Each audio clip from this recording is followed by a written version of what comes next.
All right, let's go ahead and call the Center Planning Commission for April 6th of 2021 to order with a roll call.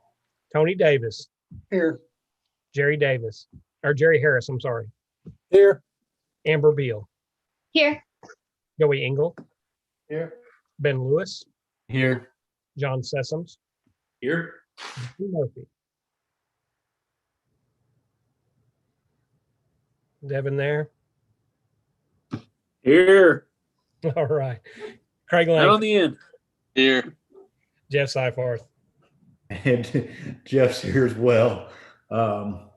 Before we get started, I think, Nicole, do you have the, yep, perfect. So this is an open forum type of meeting, and we'll go through this a couple different times as we prepare. But if you join the meeting virtually and wish to speak tonight, there'll be an opportunity for you to do so.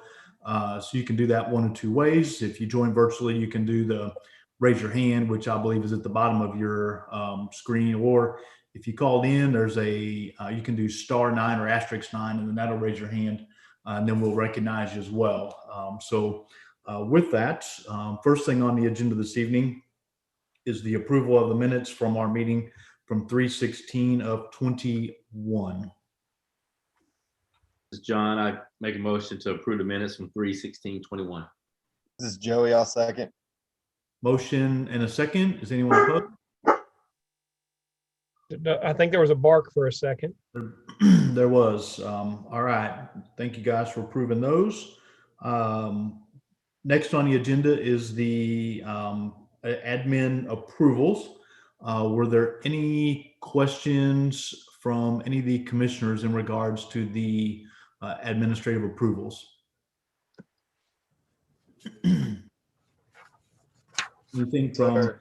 Anything from staff that you guys wanted to cover? I looked through them. I didn't see anything. If not, then I would entertain a motion for the ratification of the administrative approvals for approval.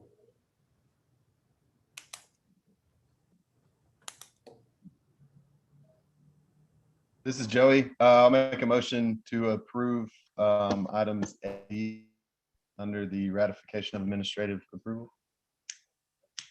John, I'll say. All right, we have a motion and a second to approve the ratification for the admin approvals. Anyone opposed? All right, thank you guys. No old business this evening. The next on the agenda is new business, and the new business is the rezone 2108, the Anglin Properties LLC, currently A1 to R3 single family, 99.56 acres at 7728 Vaughn Road. This is a public hearing, so I think we started a little bit different last time. What I'm going to do is go ahead and have the applicant give us a brief overview. Then I'll have staff give us an overview, and then we'll open it up to the public hearing at that time. So I've got a note here to do that. So with that, is the applicant on to give us a brief overview? Jeff, this is John Worry with Morrison Shipley. I'll try to represent the applicant on this agenda item.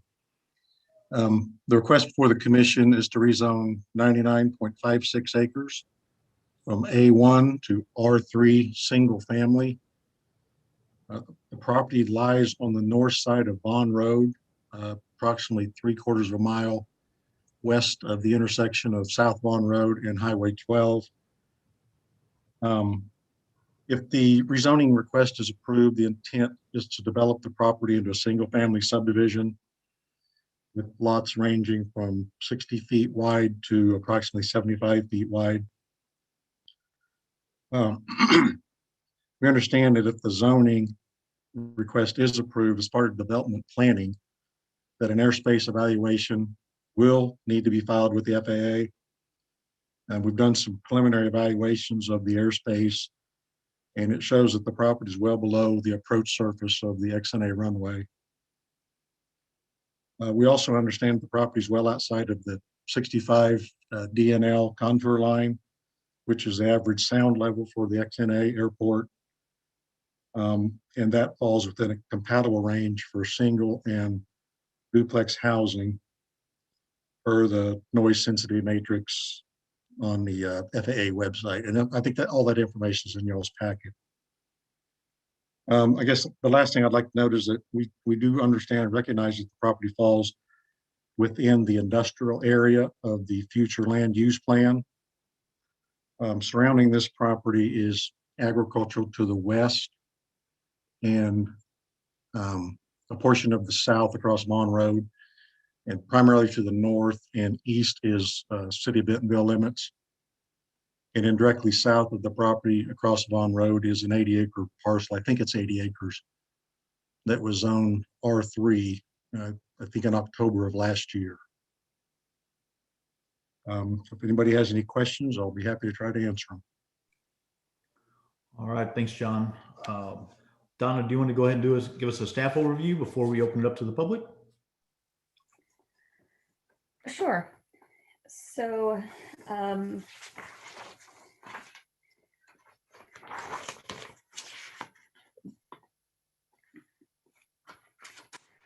request is for about 100 acres from agriculture A1 to high density single family residential. It's located at 7728 Vaughn Road. The intent is to sell the parcel for a residential single family subdivision. The property is bounded by Vaughn Road to the south, which is an existing minor arterial, and West Tycoon Road to the north, which is an existing major collector. We do have a couple of proposed extensions on our master street plan, which would be improvements that would be developed with the subdivision plan. The parcels have access to an 8-inch water main and 12-inch sewer, so there are utilities in the area.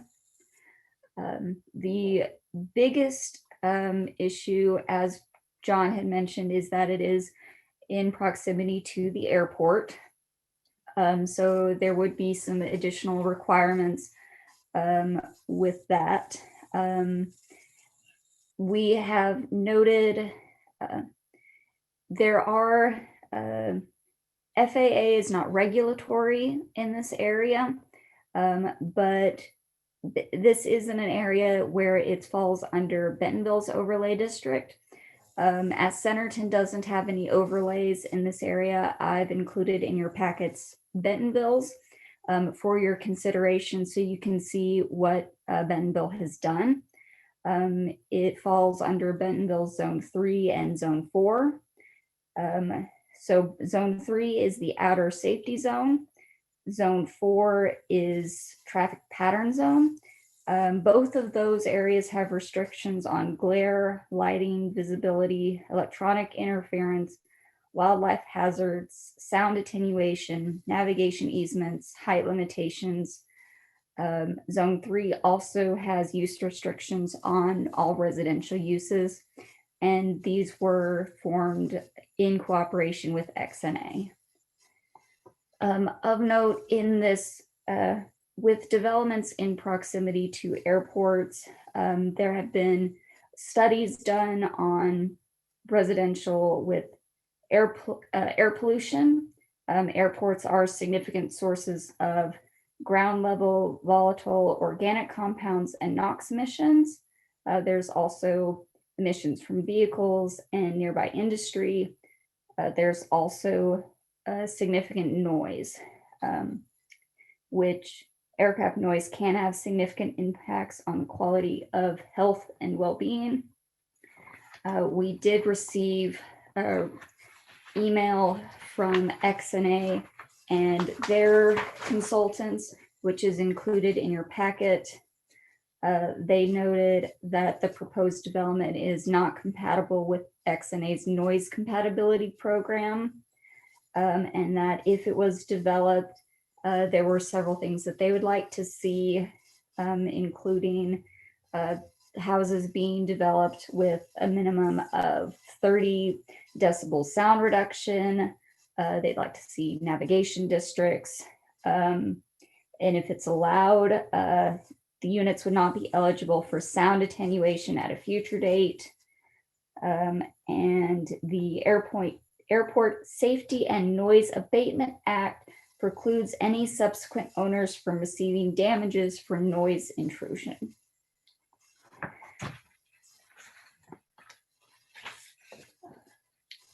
The next page is an exhibit we also received from XNA regarding the airport flight path. As you can see, the proposed parcel is directly in the flight path. It's about 8,300 linear feet from the runway. So this is in there, so there may be some height restrictions in there. There is also a proposed potential runway expansion to the west.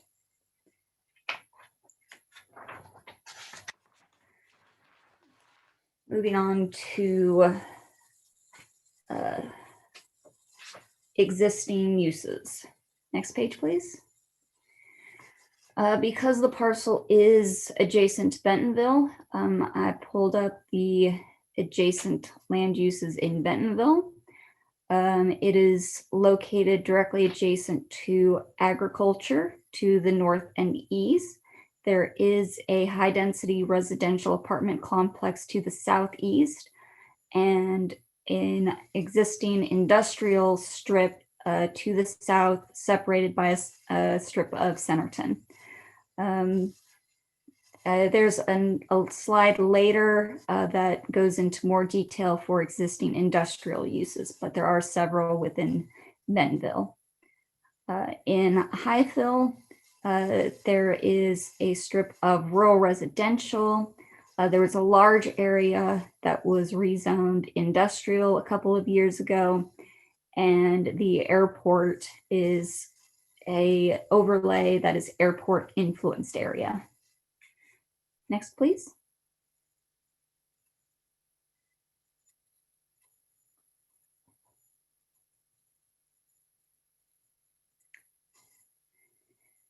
In our city limits, the existing uses are agricultural, except for the area directly south, which is R3 single family. This area was rezoned last year in the span of time between when we were considering adopting our land use plan, but it was not fully adopted yet. So that was October of 2020. As for future land use plan, this area is zoned industrial in our plan, our adopted land use plan, which includes manufacturing, processing, or salvage areas that may have traffic or environmental impacts, such as noise, odor, and vibration on surrounding properties. Industrial uses are typically incompatible with residential areas and should be appropriately buffered and screened from adjacent residential areas. Next page.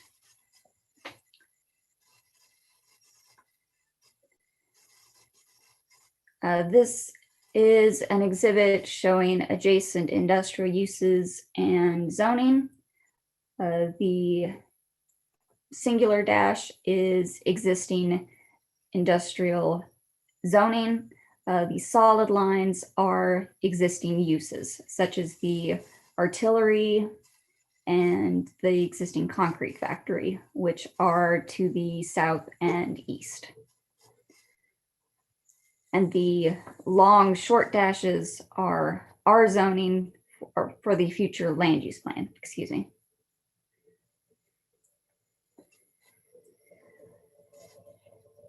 So there is some existing zoning, existing industrial uses in the area.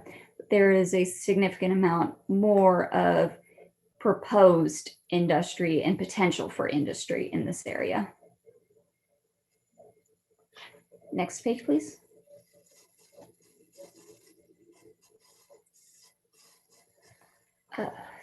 Bentonville's adopted land use plan shows this area as agriculture in the area, except for the areas that are currently industrial.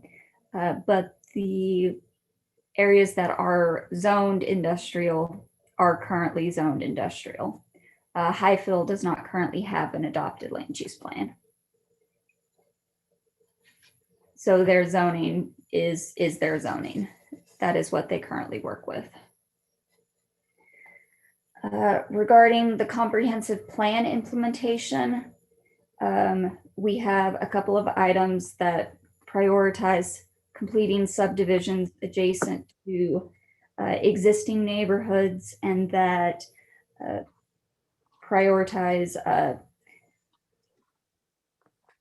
developing subdivisions where there's already infrastructure. This does have infrastructure, but it is not adjacent to an existing neighborhood. We also have items that specifically are regarding the development of this industrial park. So that is it for my report, unless you have any questions specifically for me.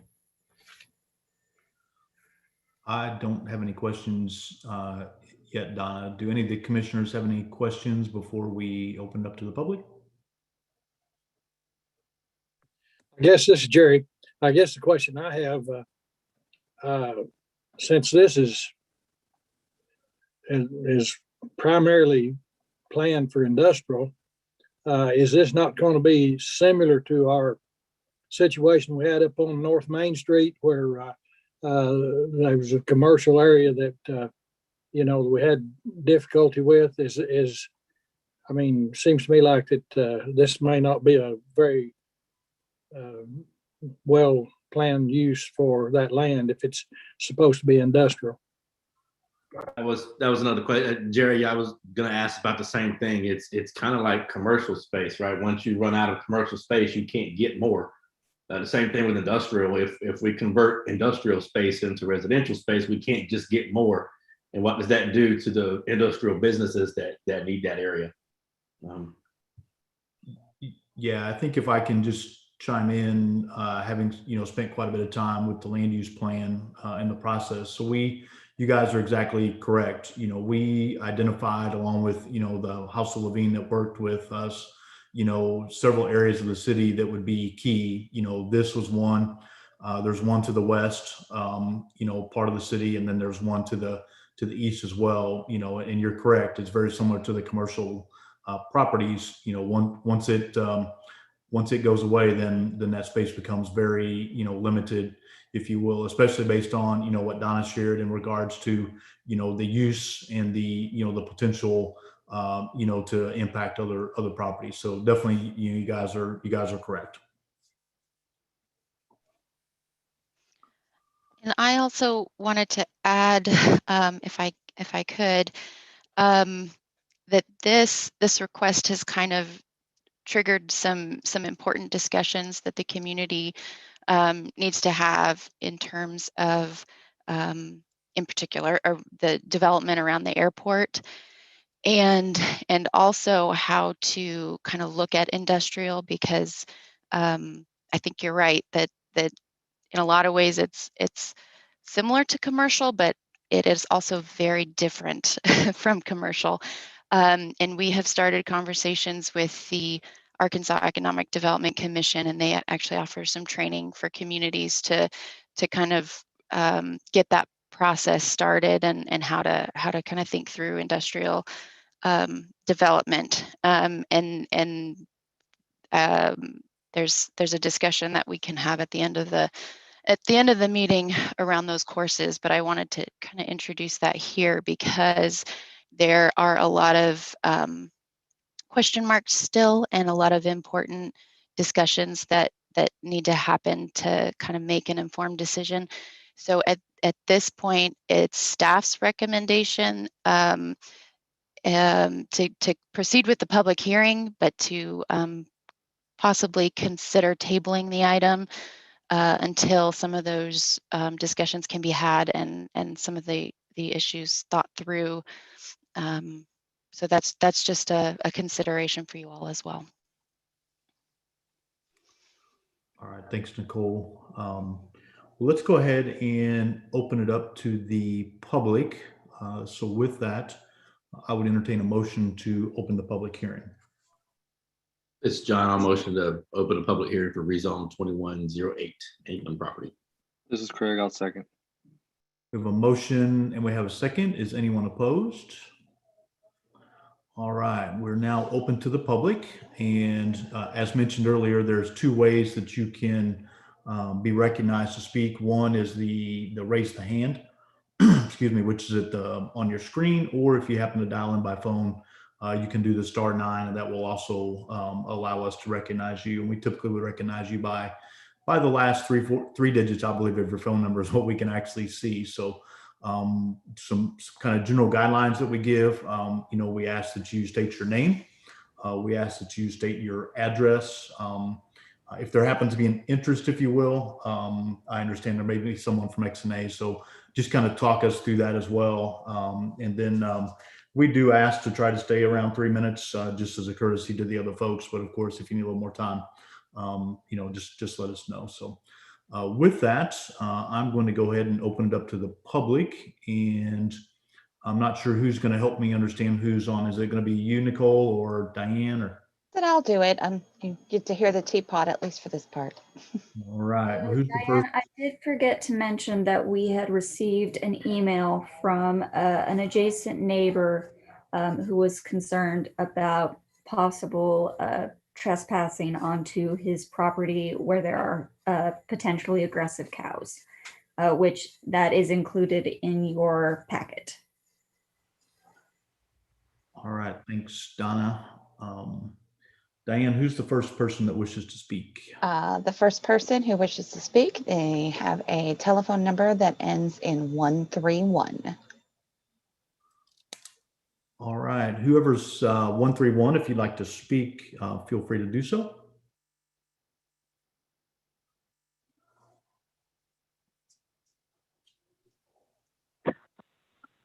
Hello, this is Steve Mosher. Nicole, can you hear me? Hey, Steve, we can hear you. Okay, good. Thank you for allowing me to speak to y'all tonight. I appreciate the hard work that y'all do in Centerton. I grew up in that area on our family farm, which is to the east, adjacent to the England property. It's 80 acres. The front 40 is Bentonville. I want to make a correction for y'all. This back 40 or the north 40 is actually Centerton. Y'all put a sewer line across it last year, I think was part of the plan for this development. I am the one that sent the email, and many of y'all probably are familiar with beef cattle operations or cattle operations in general. My concern is, as I put in the email, not that Don Mayer that leases our farm has aggressive cattle, but anytime you have a cow-calf operation, which that farm has been in cattle operation for over 100 years, just like the England property had been in cattle operation for over probably 100 years. When cows calve, they can be aggressive. My concern is safety for the residents of the potential subdivision on the England property. I think that I want to encourage the planning district to consider two things. One is probably the developer's not going to want to put up a type of fence to keep people out from a beef cattle operation, but they need to keep in mind of what one life is worth and who is actually creating this zonal change. When you look at those two things, the responsibility does fall on the developer and the owner of that property. So I appreciate y'all considering the email that I sent. I am strictly not trying to hold back any type of development for Centerton. Like I said, that's my home area where I was raised, and I like to see that everything is progressing and continuing to move forward in that area. But if you put a whole bunch of densely built homes right next to a cattle operation and you don't have a good barrier between them, kids are going to get across the fence, and I'm really concerned that things can happen. So, I imagine that you have other subdivisions that you have approved for zoning ordinances changes that are adjacent to other cattle operations, and this may be something that you may want to look at as far as an ordinance for the city of Centerton, and hopefully Bentonville will follow. But making sure that safety is at the most one of the most concerns as you do land changes and change things from agriculture to residential. And I appreciate you letting me speak tonight. Do y'all have any questions? I do not. Any of the commissioners? I don't think so, Steve. I appreciate it. Steve, can you spell your last name for me and give me your address? It's Mosher, Mosher, and I live down in London, Arkansas. It's 11561 US Highway 64 West in London, Arkansas, 72847. And my address and phone number is on the letter. And I heard y'all refer earlier to AEDC, Mike Preston, and Kelsey works up in that area. And I worked with her a lot on, I work for rural development, and I do a lot of strategic planning for our national office out of DC. I'm a virtual employee and I cover 12 states in the South and also Puerto Rico and Virgin Islands. But I do a lot of planning and things like that. So if we can be of assistance to the city of Centerton, please feel free to reach out to us. And, like Kelsey's one of my partners and Mike Preston, they are a wealth of information. And I would encourage you to utilize their services. Steve, we appreciate it. Thank you. Thank you, sir. Thank you. And thank you, Nicole, for taking my email and putting it in the packet tonight. Absolutely. Thank you for your comments, Steve. Y'all have a good evening and a good meeting. Thank you. You too. Appreciate it. Diane, who wishes to speak next? As of right now, there are no, hang on a second. We have Rick Dunkelberg. He does work with the airport with Mead and Hunt, and he would like to speak. Hey, Rick.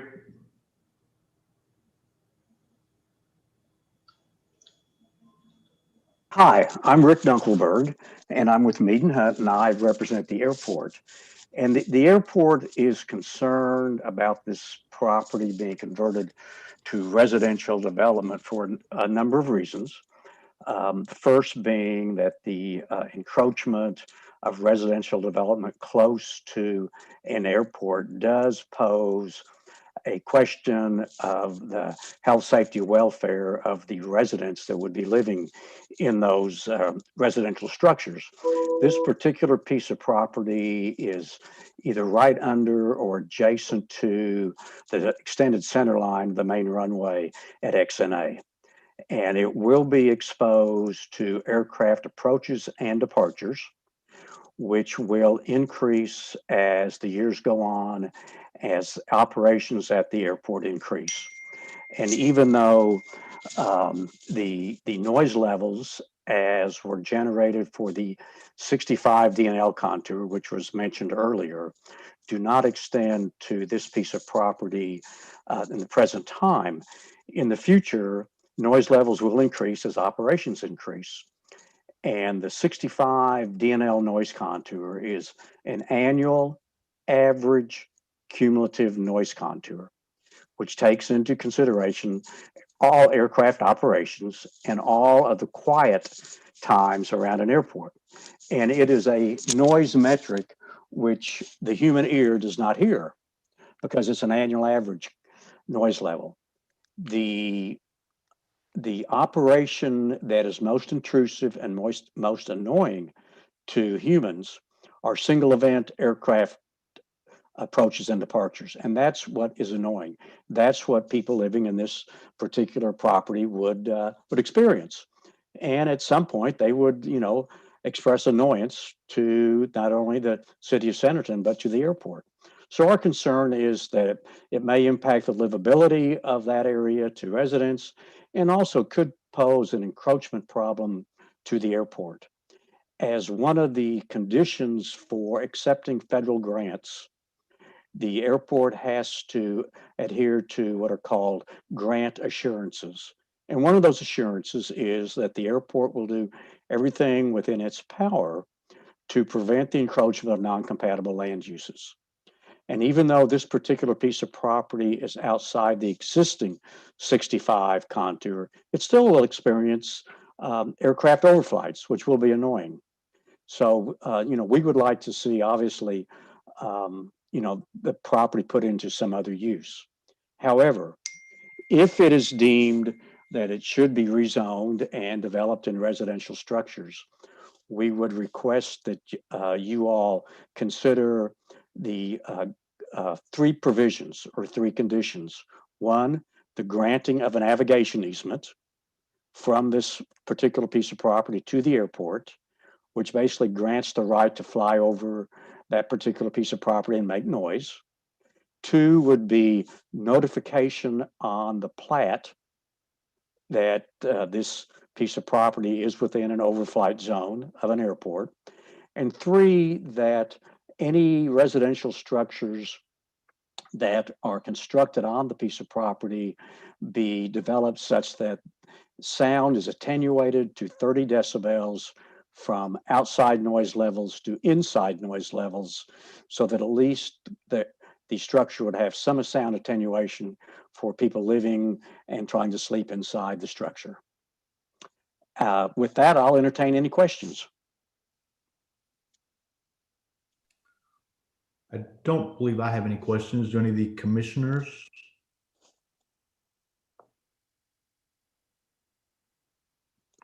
All right, thanks, Rick.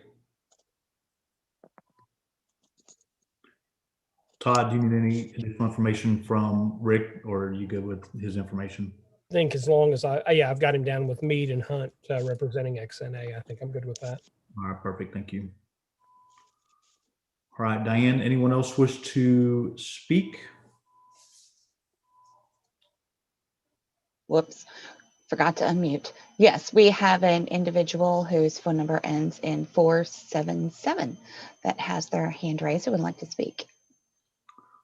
All right, the number in 477. If you could just give us your name and address, and then we'll be able to answer any questions. Yeah, this is Ryan Anglin.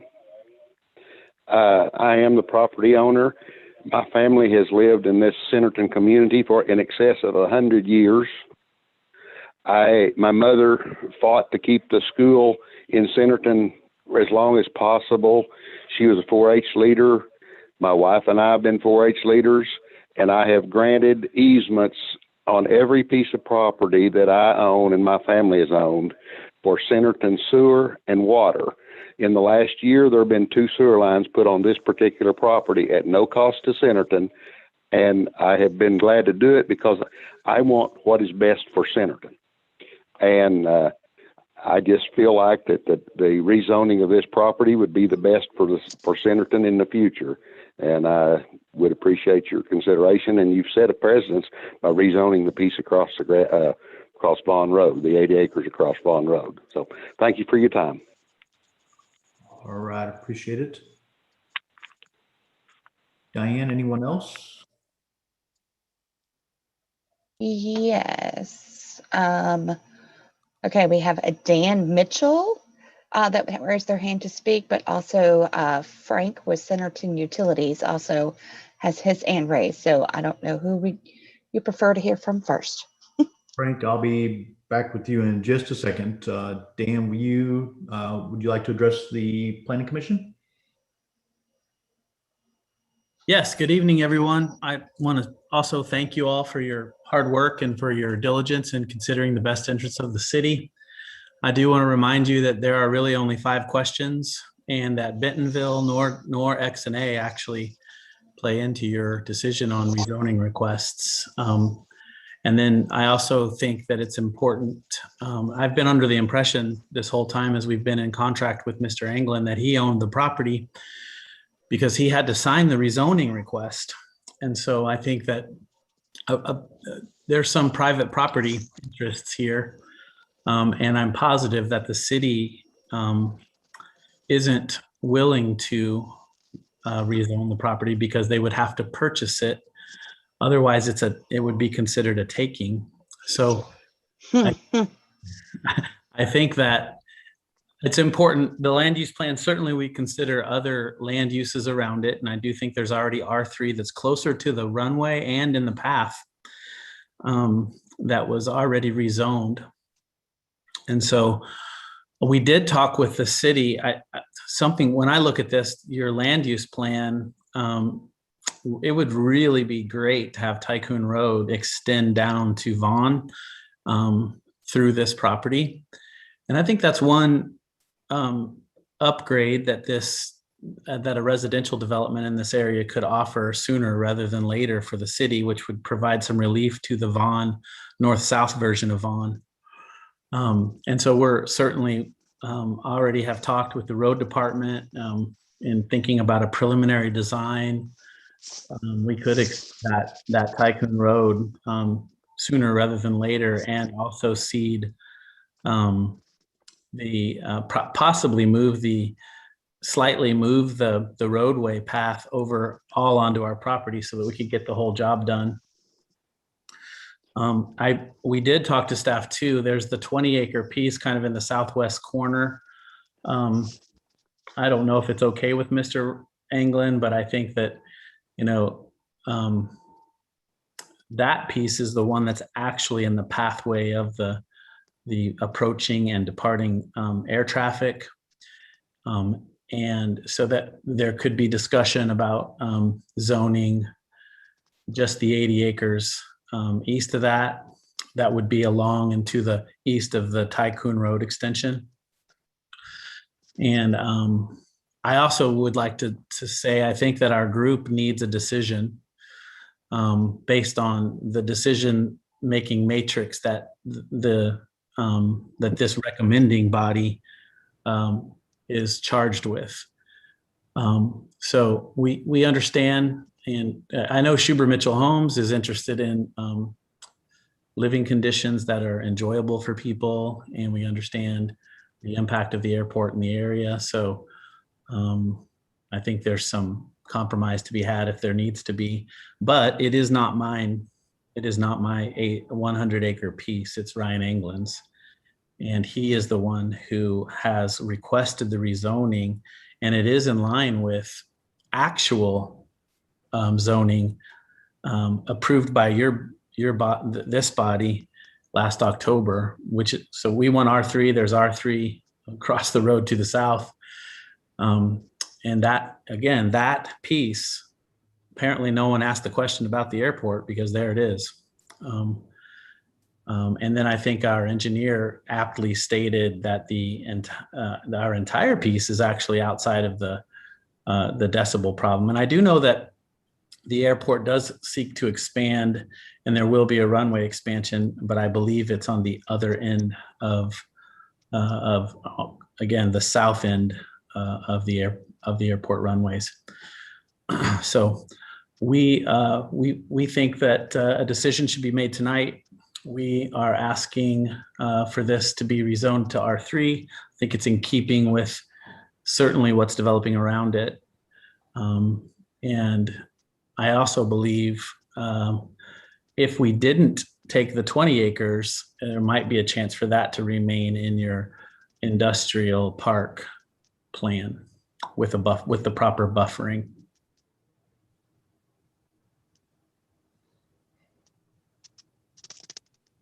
Thanks, Dan. Todd, did you need to get Dan's information? I don't think so. Okay. I know Dan's with Schuber Mitchell Homes. Okay, thank you. It's just Schuber without Dan. All right. Frank, are you still with us? Did you wish to speak?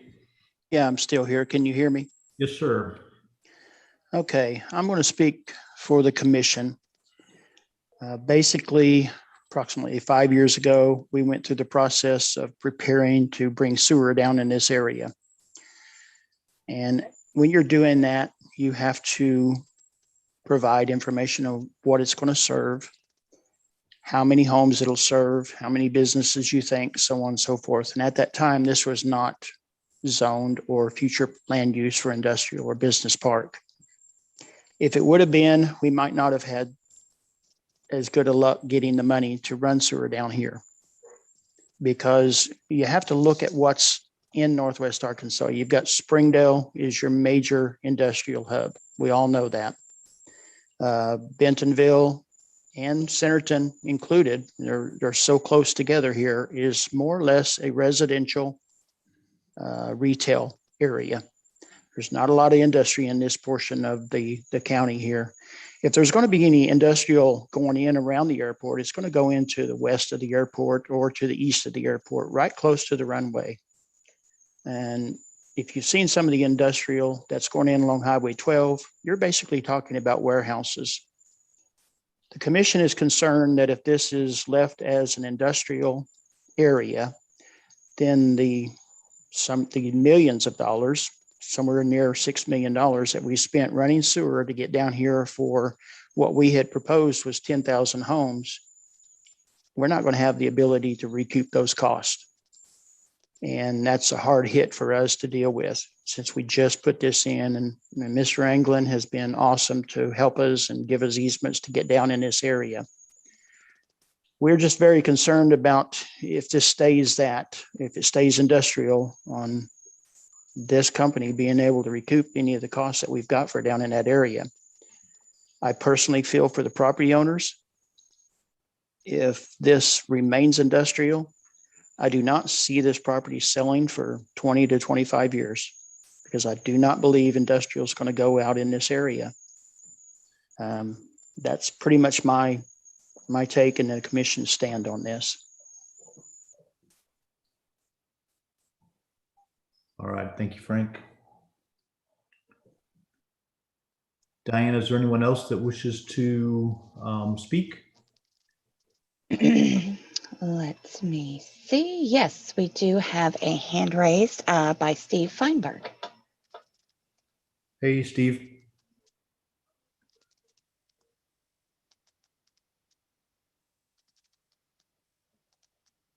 Hello? Steve, are you there? Yeah, go ahead. Well, let me tell you my capacity. Let me disclose that at the top. I am the real estate broker that represents, I'm in a dual agency capacity.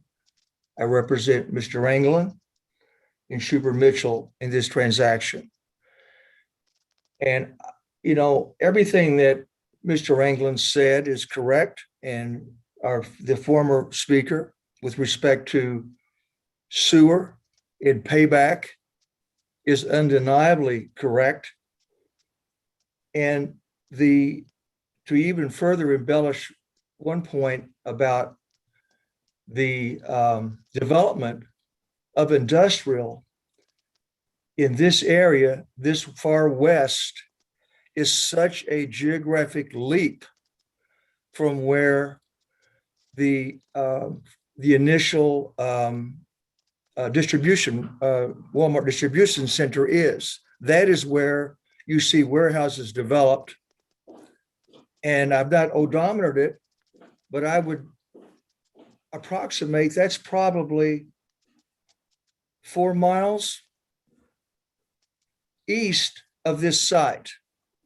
That fill between that point and this site, I think the last speaker said 20 years, that and maybe more.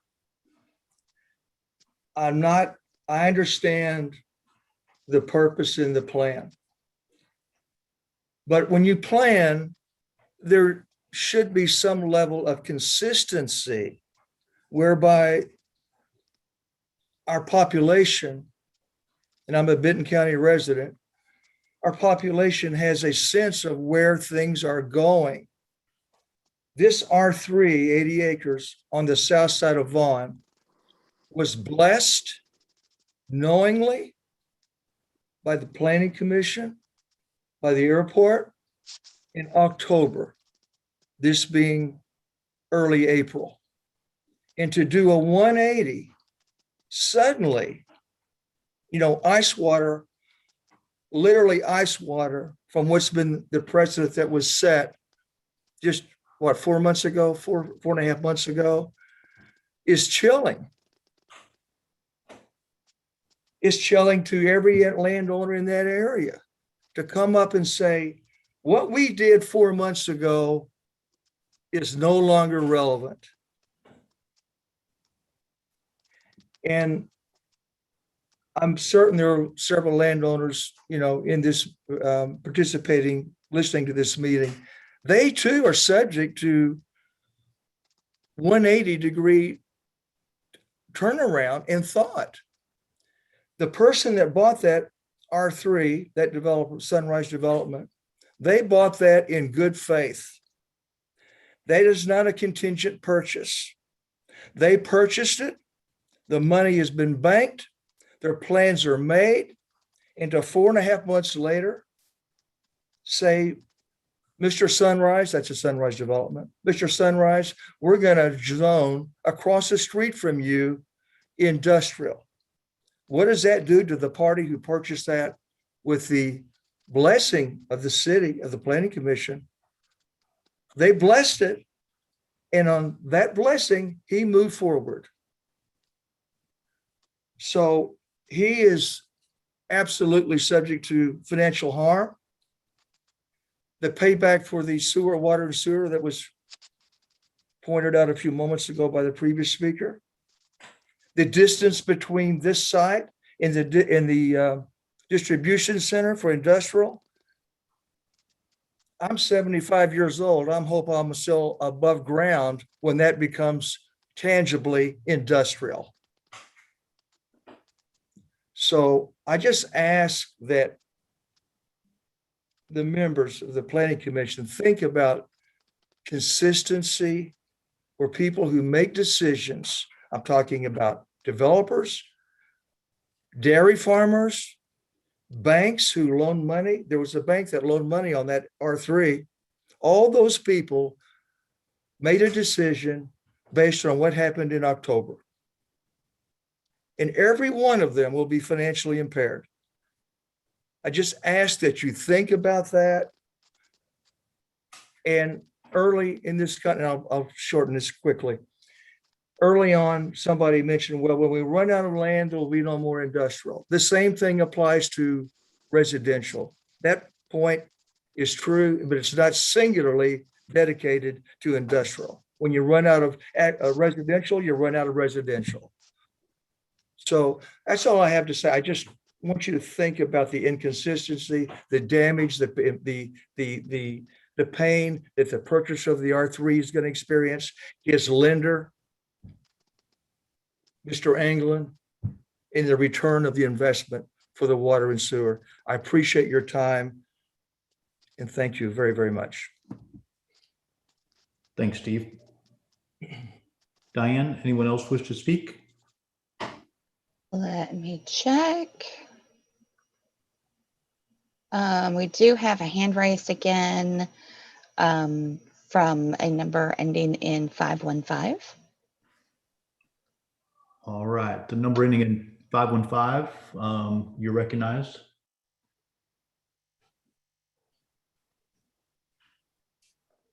Are you there? Yeah, this is Ed Blaylock. Can you hear me?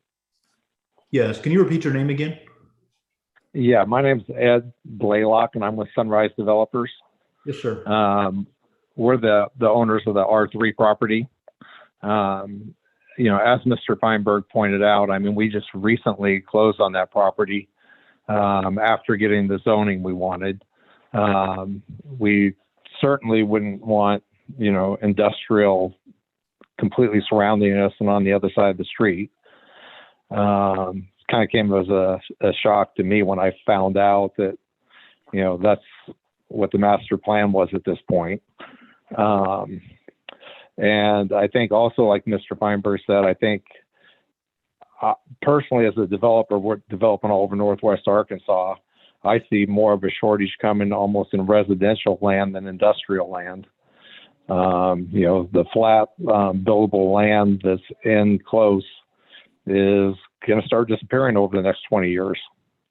So I think personally that residential is in more of a demand at this point than the industrial is. And the biggest thing to me is, like I said, it was just a kind of complete shock when I found out that, hey, we may be completely surrounded by industrial. I don't think it's going to help our neighborhood much at all. All right. Thanks, Ed.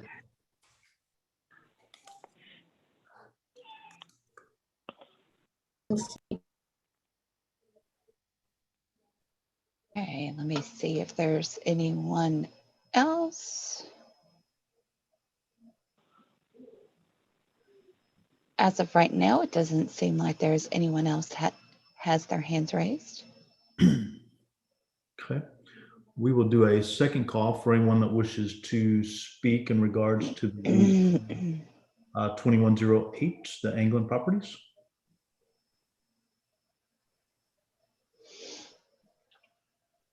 I see no additional hands. And we'll do a third and final call for anyone that wishes to speak in regards to the rezone 2108, the Anglin properties.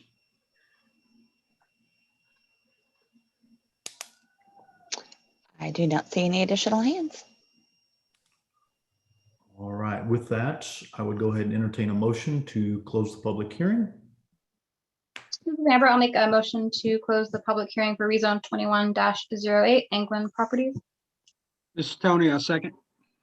All right. We have a motion and a second. Is anyone opposed? All righty. Any questions from any of the commissioners before we go through our considerations?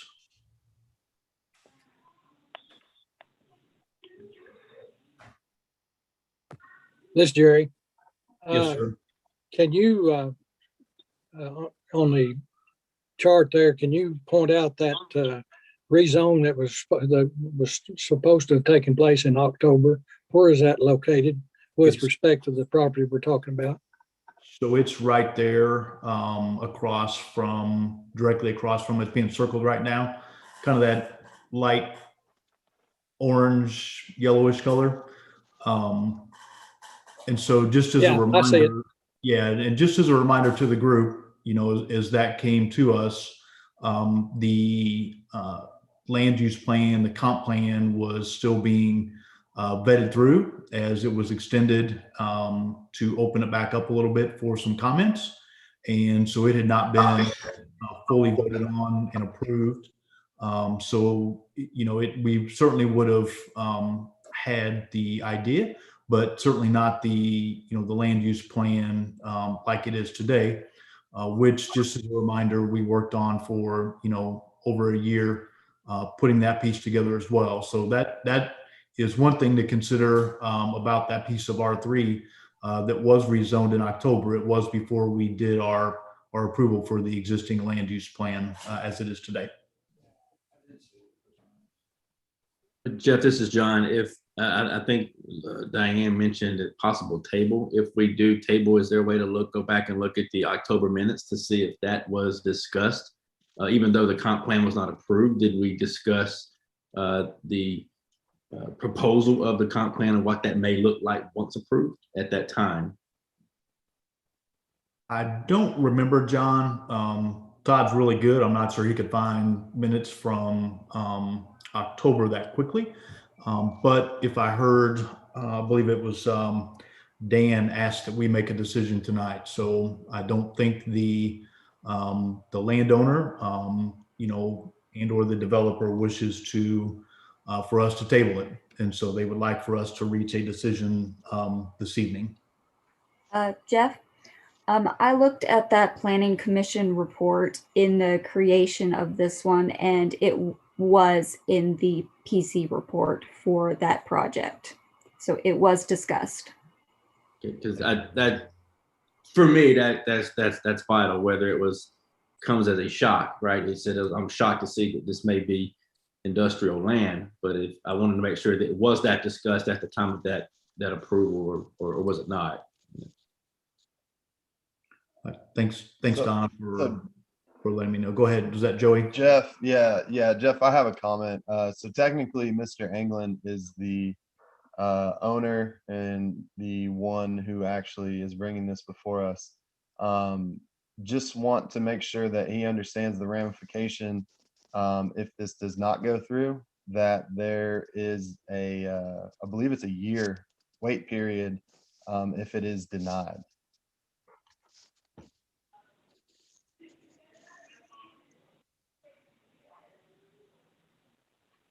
And I know Mr. Mitchell brought that up, but technically he is not the applicant.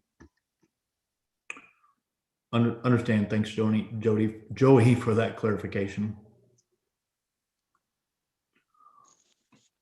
All right.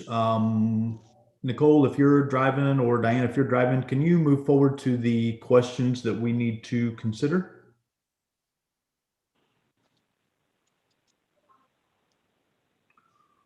All right, as we do in all these, there is 5 questions that we need to consider as we go through this. And so the request to rezone is from A1 to R3, single family. We've had our public hearing.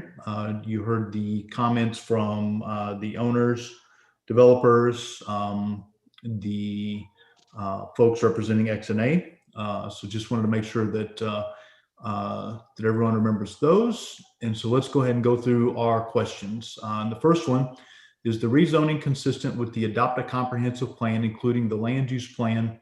If not, why? And again, based on the latest adopted land use plan, this is not necessarily consistent with the idea of an industrial park being near the airports. Does anybody disagree or have any comments on that?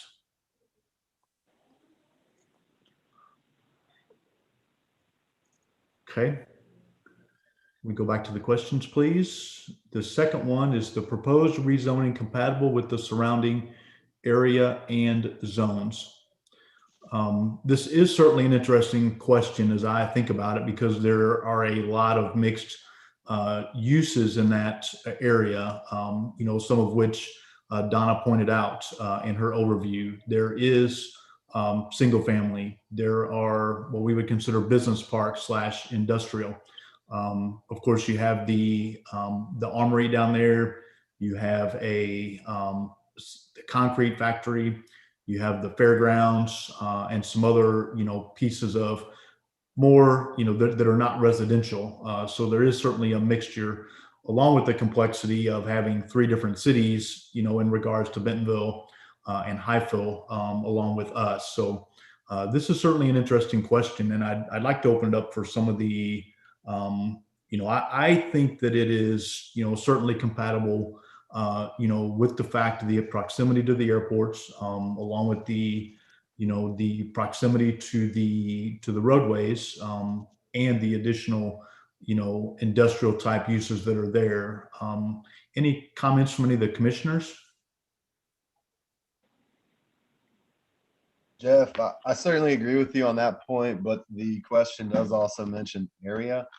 And the one thing that I see that's a little concerning is that zone 3 outer safety zone of the airport, where it becomes almost a health safety issue at that point. And I know they brought up that the request could be amended to exclude that portion. But as it sits, I would say that, yes, to all your points, it is compatible. But that zone 3 is a little concerning to me. Okay, good point, Joey. I have a question. So we're rezoning this to be R3, which like I said to Joey's point about the 20 acres. So are they making a formal request to leave that 80 acre or the 20 acres to have some flexibility. They're asking for the entire 100 acres tonight. Entire 100 acres tonight. Okay, thank you.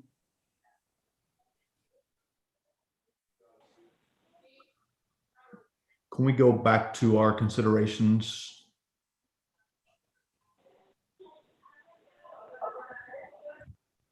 Thank you. So is the proposed rezoning compatible with the surrounding area and zones? And again, I think that there are reasons that it is. I think, Joey definitely brings up a good point around the, call it the direct landing zone, if you will, down the center line of the runway for that 20 acres. So I'm kind of leaning towards it is, it is, but there are also, the reason for our, keeping the industrial and of course the concern about the runway. The next one, would all the permitted uses in the new zone be compatible in this location and surrounding areas? And where I'm at on this one, I think, since Joey brought it up, I mean, certainly minus that 20 acres, I'll call it in the corner, would the permitted uses? Yes. But again, if we look at our land use plan, designating this as industrial, it's a little bit different scenario. So would the use for R3 be compatible? Yes. Does anybody disagree with that? This is Jerry. I just got a question.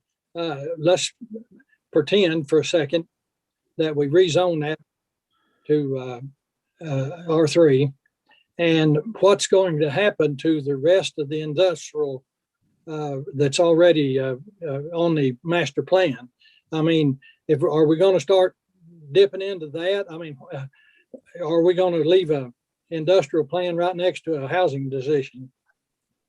Yeah, I agree, Jerry. And I know there was, as we went through the comp plan and we designated the areas for industrial, again, this sort of southern area, of course, we've got the eastern area and we have one to the west as well. Those were certainly, things that we considered. And you're right. I mean, the last thing we want is a small piece of land, or no legs to stand on if we were to do that. So I think that's kind of where you're leaning on this one. And but I think in regards to, uses, in R3 would be compatible in the surrounding areas, the question that we need to think about here. And I think, Jerry, I think you were, at least from my understanding, I think you were leaning towards just this set of precedents. And then that kind of goes back to that area that's already R3. That decision was made prior to the comp plan. So it would not be a precedence, right? Because that decision was made before we had a comp plan. Before we had this adopted one, correct? Yes. Okay, I can see that line of thought.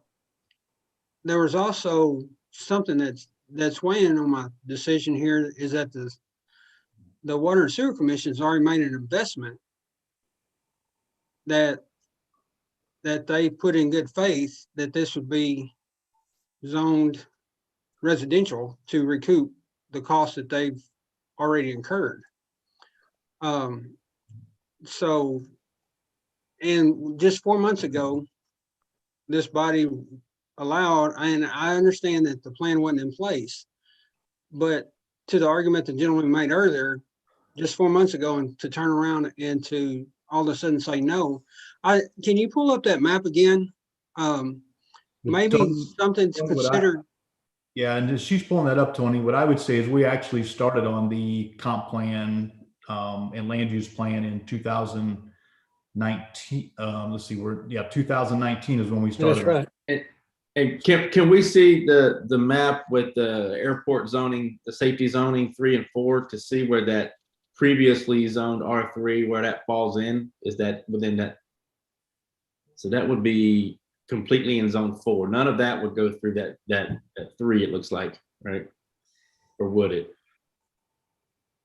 I don't think Just so, to give no. you a sense, this is the Tycoon extension would come directly south, and that is the western boundary of that property. So there's just a tiny triangle in So zone 3. a sliver. Yeah. Okay. Okay.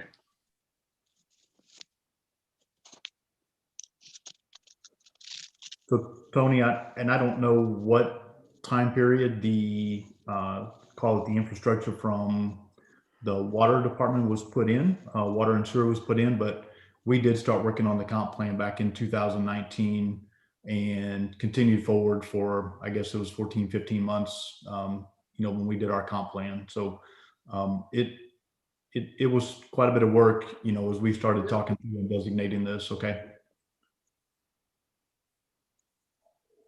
Okay, Hey, can we go Jeff. back to that other map? I have another comment to make. We can go back to the rezoning comparison map.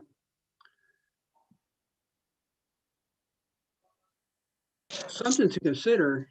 I mean, if we allow this development to occur, if we could tweak the industrial zone to go west of, what is that road between that splits Tycoon and Bond right there? What is that? I can't make it out. What road is that? Wagner. If you use that as a buffer, I mean, like you said, to Jerry's point, what do we do if we allow this to happen? I mean, would that, I don't know, do we think about shortening up the industrial area? I'm going back and forth on this, to tell you the truth, because I'm kind of like Joey said, my feel on commercial. I mean, that's a lot of acreage still for an industrial park to occur potentially.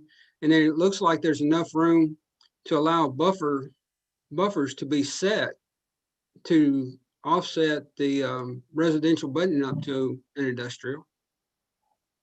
So that's just my comment right there. All right. Thanks, Tony. John, did you have a comment as well? No, sorry, that was an inadvertent mic opening. Okay. Can we go back to the considerations, please? I know we're keeping you guys on your toes tonight. All right, so let's go back to number 3 here. Would all the permitted uses in the new zone be compatible in this location and surrounding areas? If they were to put R3, would they be near R3? I think the answer is yes. Would they be near residential? But the thing we need to consider is the fact there would still be the opportunity for industrial that would be close. It would be harder to do the buffer. So I think the answer to this question is yes, but there are certainly some considerations in regards to the potential heavy industry. Does anybody disagree with that?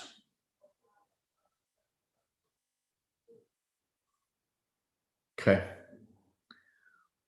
Would the rezoning provide a benefit to one landowner but not be considered for other properties in this area?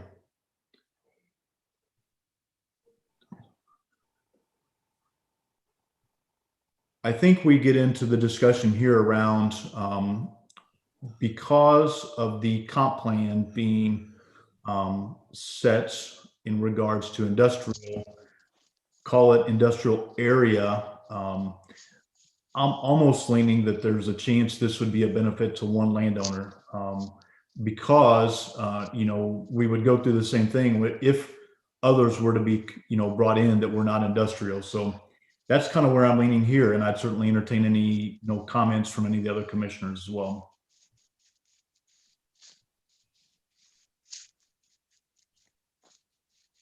Yeah, Jeff, I think your point, I think it's dead on. I'm like Tony, I'm struggling quite a bit with this one, going back and forth. Yeah, we don't, I'm looking at our our comp plan on the GIS. We don't have a lot of industrial slated, mainly just the west side of town and the southern portion. The only hiccup in this, which you can say was approved before the comp plan, is that R3 there, the existing R3. And it's just, either way, it's out on an island, and amending this plan. Yes, the plan is a recommendation, 100%. A few hundred housetops for the sewer would help, but this is at the very southern portion of our limits. And, there's plenty of opportunity to make up those rooftops as we go north of this. That R3 being there is the issue. We didn't really have a leg to stand on to not approve it in October, and it's coming back to haunt us again. The thing that makes the most sense to me, is either A, stick with the comp plan, or B, hold the eastern edge. And can we go back to the land use plan where it shows the two in the existing? It almost makes sense to the western edge of that R3 that's already zoned. Yeah, right there would be to kind of hold that line R3 as you go north. And then back to the east, I see 1, 2, 3 other parcels that actually do tie into some single family as you move to the east. And it's not on this map, but it looks to be 20, 40, 60 acres, 3 20-acre parcels moving back to the west or east along Vaughn Road. But with that said, you don't really amend this comp plan, and you don't really set it in stone that you're not making a precedent here. So I'm a little torn on this one. And that was the same thing, Jeff. I'm wavering back and forth as well. It's kind of a catch-22 there, but there again, what really stands out to me, and I'll just be honest with you, is that safety zoning of the airport and that safety zone 3, that 20 acres at the bottom. And I guess that's why I was asking. I don't know if we can, if we could ask Mr. Anglin, it's his property, not his representatives, but it's his property. Is he still asking for a 100% decision tonight on all 100 acres, or would he consider an adjusted proposal to remove that 20 acres out of the proposal? I don't know what that looks like. Is that something we could ask for, or is that ask for clarification from him, the landowner? Yep. So I think that we should finish up, and then I will give anyone that wishes to speak an additional opportunity, and that may be where that comes in, John. Okay. Dan Mitchell needs for you to call him. Ryan wants to call him now. Rick, I think you unmuted accidentally. If I could get you to mute for me, I appreciate it. Oh.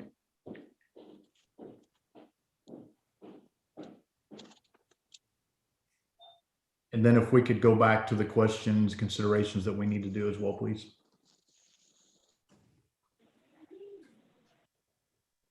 Thanks, Rick.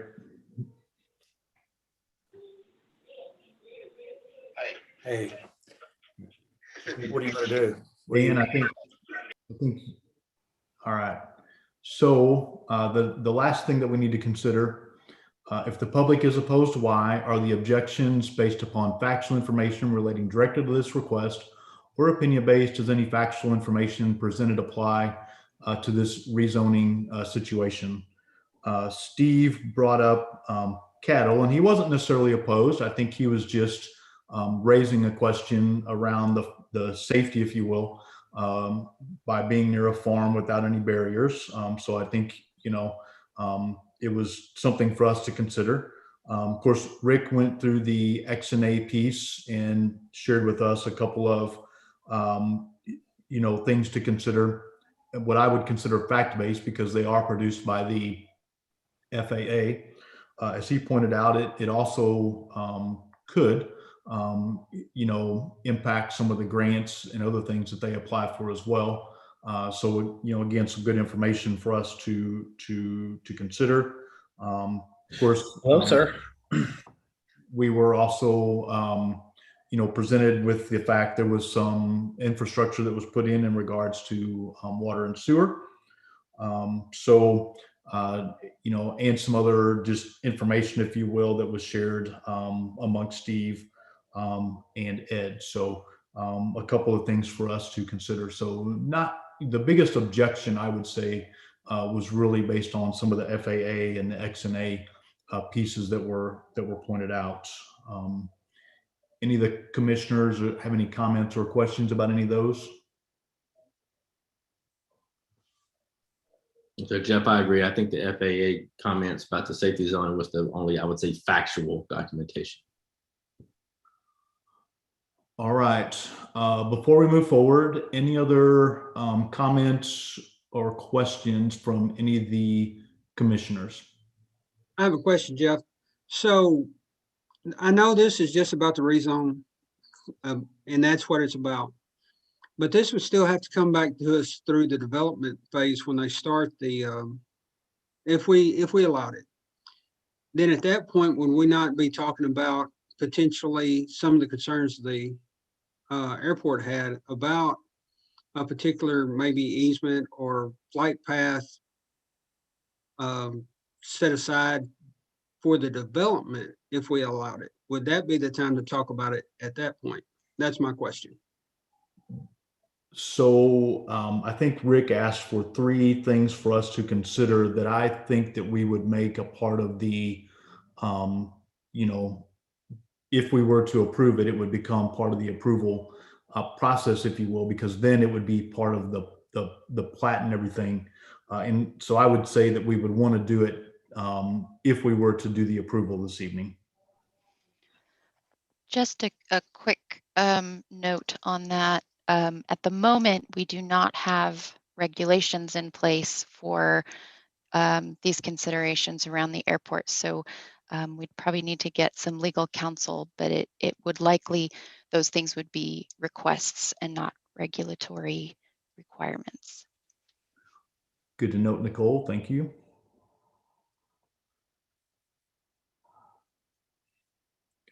Any other questions or comments from any of the commissioners? I have a comment, Jeff. You know, if the request, I mean, I haven't heard any correction, but if the request is to act on this whole subject property, I think I'm going to be a no because of the 20 acres. It would be, in my mind, it would be a little easier to consider this if that weren't a part of this. So I just wanted to put that out there, but as it sits, I don't think I can support that. I would, you know, I would almost consider the western edge, excluding that 20 acres, the western edge of the subject property with Tycoon coming south as a limit of amendment to our land use plan, if that's something that we wanted to proceed based on the single family in this area.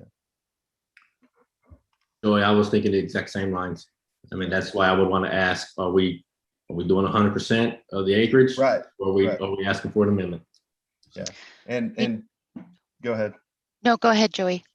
I was just going to say, you know, something else that was thrown out that that I will be pressing for if this gets amended and moves forward is that whole Tycoon Road to be built out. That was offered up, and that's a big deal. All right, Nicole.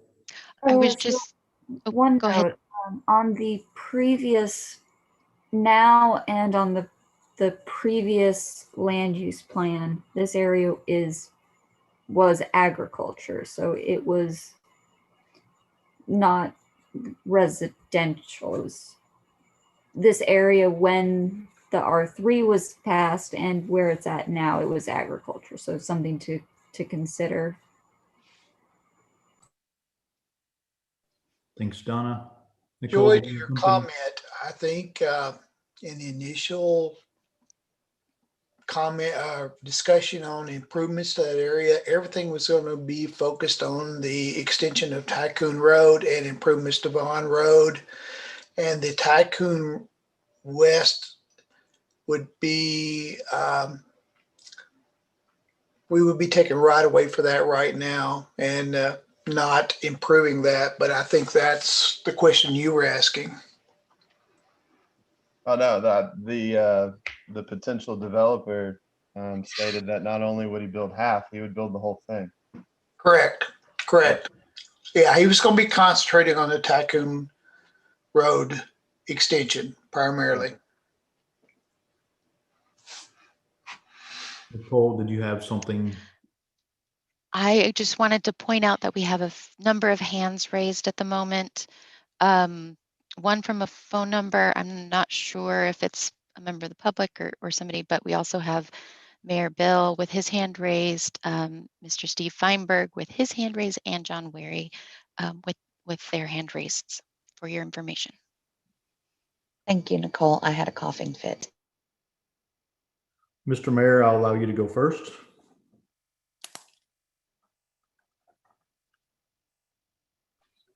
Okay. Hey, I just wanted to add a couple things.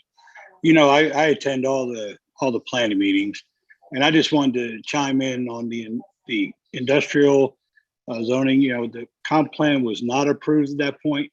However, you know, Nicole, I believe, was the one who brought that rezone to us for Sunrise, and she was very detailed.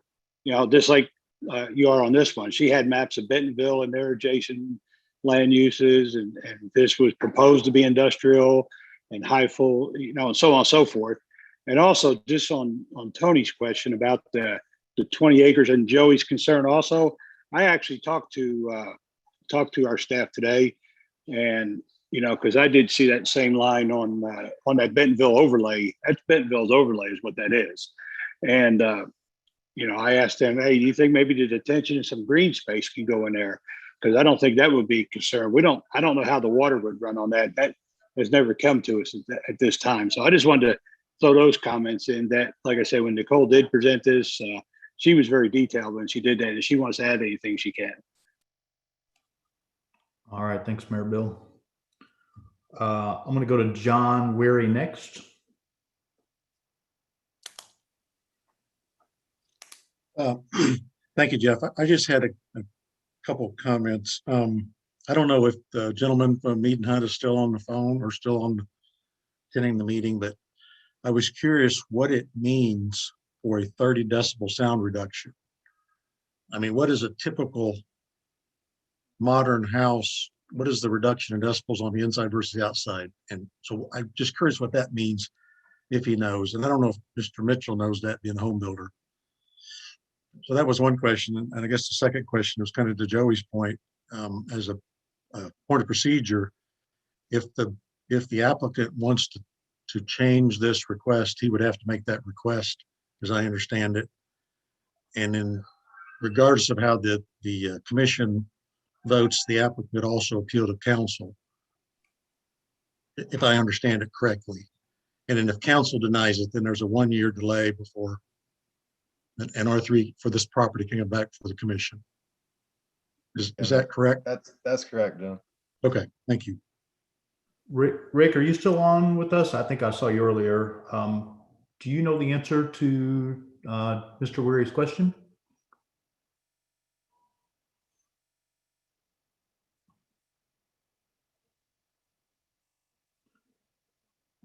Rick, are you still on?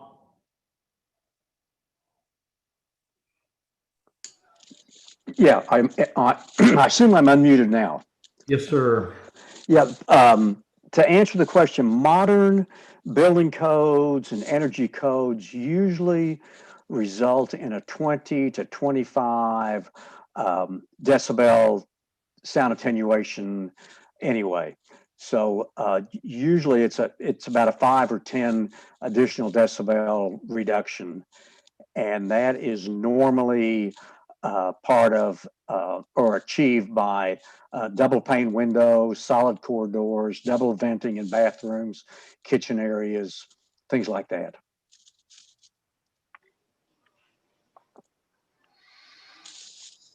Thank you, Rick. John, does that give you some idea at least to think about? Yes, sir. Thank you. Okay, thank you. All right, Diane, I will go to the phone number now. I believe there was a phone number that wanted to speak.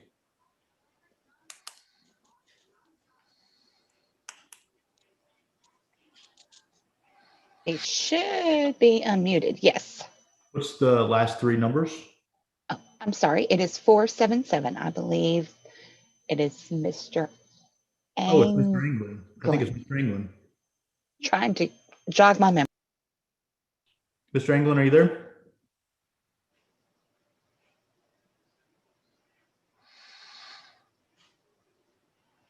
Mr. England, are you there?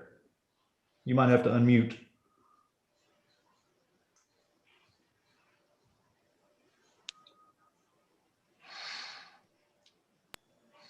Mr. England, are you with us? Do you wish to speak? Hello, can you hear me now? Yes, sir. Okay, this is a question. If I were to amend this request and take that 20 acres that is causing so much trouble off of this, would you consider going ahead and rezoning the 80 acres in R3? Well, I think it would be much easier for us to consider. I can't answer specifically, but I think Well, I that understand that. Can I do that verbally at this meeting, or does it have to come back at another date on in writing? I believe that we can actually do the request if it's a true 20. Jeff, I'm looking at it's one parcel from what I'm seeing. And this might go back to planning, but typically I would imagine you'd have to do a lot split. Yeah, would that require a track split, Joey? Yeah. Yeah. Hey, Joey, this is John. I think there's a 95-acre parcel and a 5-acre parcel. Oh, yeah. You know what? I think I'm looking at it wrong. I think you're right, John. My bad. Okay, and I think to your point, I'm not going to speak to the procedure of this potential revised request, but if the request were revised and the commission were to approve the 80 acres, then yes, once it's replatted and subdivided, then the 20 acres would be separated from the remaining 80 at that point. I would like to say one thing. If we're looking at that 20 acres, I just put in a new cross drain on Vaughn Road. I expect most of that 20 acres are going to probably be detention anyway. That's in the high flow volume of water, and John can tell you we're collecting. Rick, there's a high point right along that eastern property line of the 20 acres that breaks it east and west. So I'm not saying it's not feasible, but it's not going to be a natural drainage way for the larger 80 acres to go to. The 80 acres drains essentially to the southeast corner or straight south, and the 20 is kind of isolated in its own little drainage basin. But again, you can design around that, but I'm just saying naturally it doesn't work that way. It will also need to cross under a major arterial once the Tycoon extension is, created. And then just to clarify, and I'd like to hear from Rabel if he is available, but my understanding is that rezone boundaries do not necessarily need to follow parcel lines.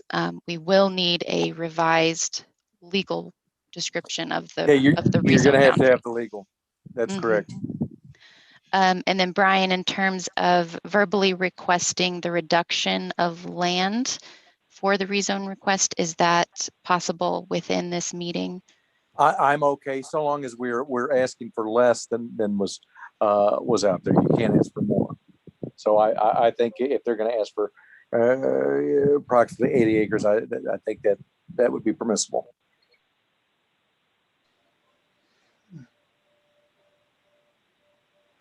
All right.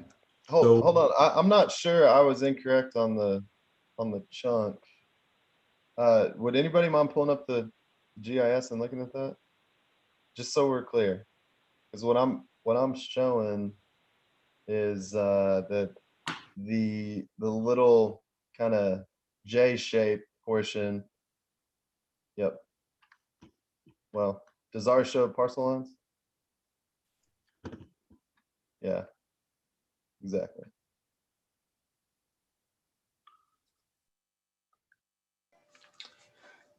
Can we clear the shading? If that would help. I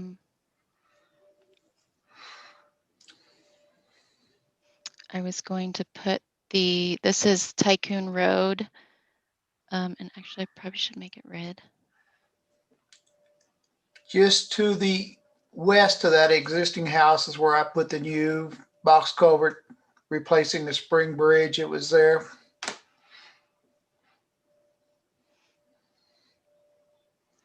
You can see the natural channel going through there.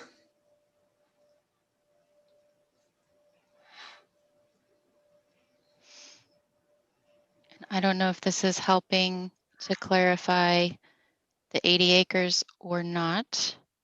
Is this, Joey or Jeff, what you all Yeah, are? that's That what was I'm what I was seeing. envisioning. Yeah, that's what I'm basically seeing, but it extending looks like Tycoon. Go it ahead. looks like the J portion that kind of shoots off to the west is actually a piece of this property. It's not a separate parcel.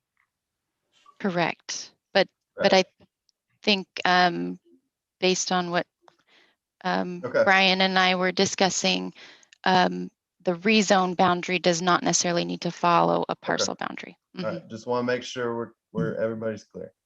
But do we have a legal description to present to the?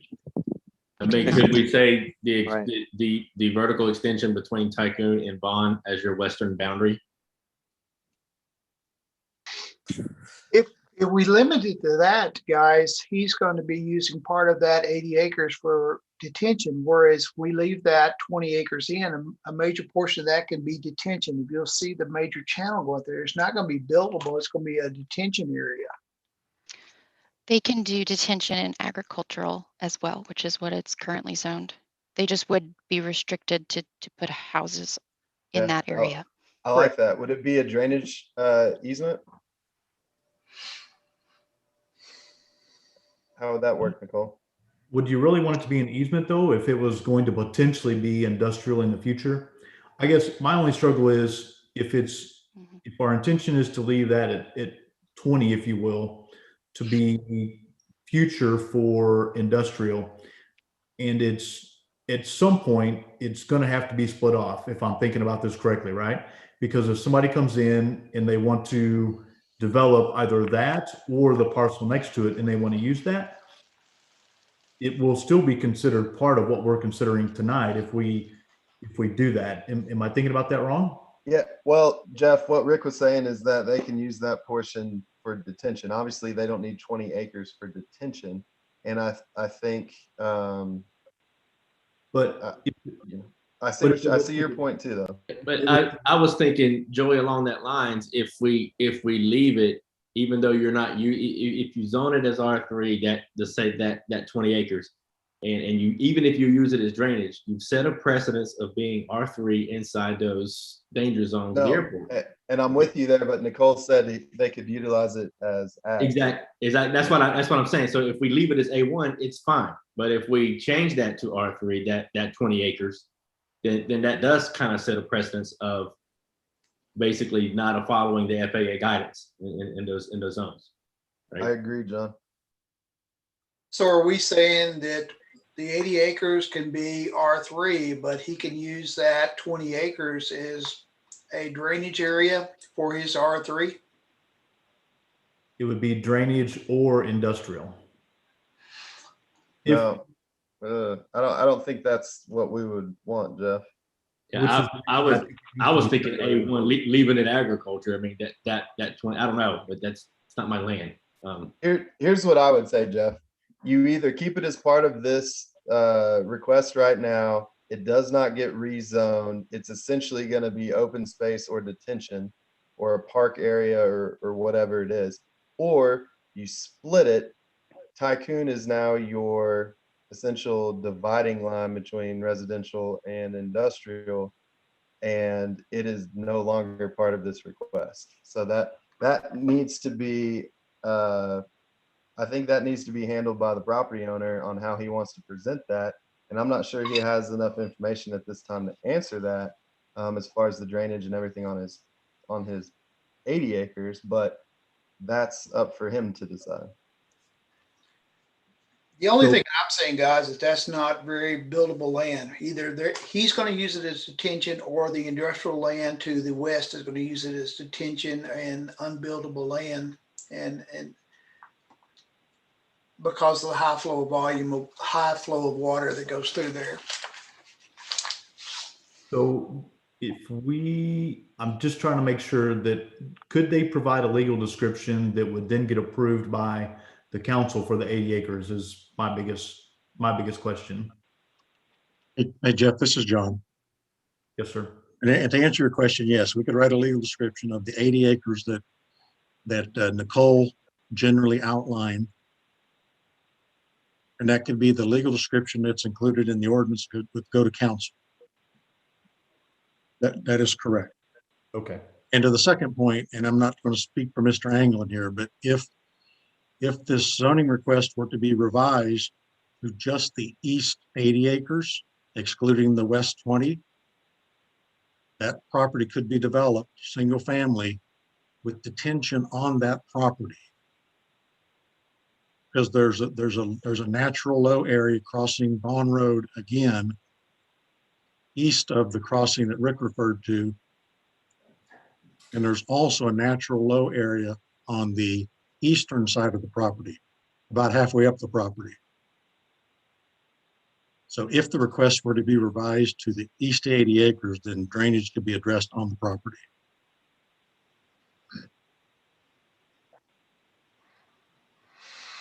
I'm not sure I followed your statement about the R3 on that, John, in that 20 acres. No, I was just suggesting that if the zoning request were revised to just cover the east 80 acres, and that 80 acre piece, we could write a legal description for that for the ordinance. And that east 80 acres could be developed single family with drainage being on the 80 acres. So he doesn't have to use that additional 20 He wouldn't acres have as to use drainage. 20 acres to develop the 80. No. Okay.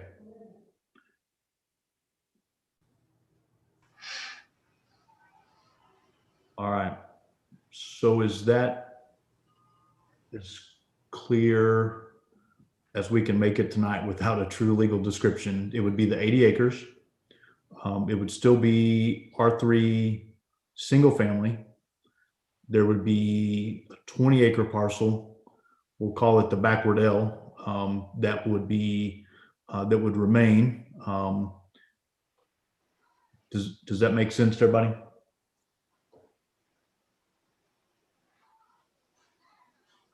It does. I'd like to, I want to throw one more thing out there. The Tycoon Road alignment. If it's coming straight down, I say we go ahead and get that portion in this parcel, that this 80 acres we're talking about. So we don't have to jog it. We don't have to do anything. It goes straight through. I agree with Joey's point. Yeah, I agree. Okay. And Joey, this is John again. I think that would be possible. Just looking at the way the Tycoon Road hits the northwest corner of this property, it may be difficult to not have a jog as the road extends on the 80 acres. Yeah, I get that, John. I was just trying to limit any other jogs that we had if we keep going back and forth. Okay. Okay. So with those kind of parameters, if you will, and statements, Mr. England or John, what are your thoughts on that? Well, I'm in agreement. I don't know exactly how John wants to do it, but I'm in agreement with splitting it off and doing the East 80. Okay. We will consider that your request this evening then, and I appreciate that. All right, staff, can we go back to the presentation, to the things to consider then? I think that's kind of the final wrap up.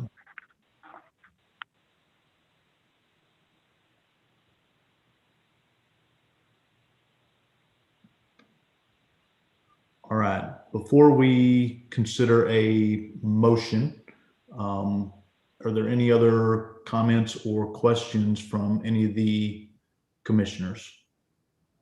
I have one question. When is this slated to go to council? When's the next council meeting? 4/13 is the next council meeting. Correct. Okay.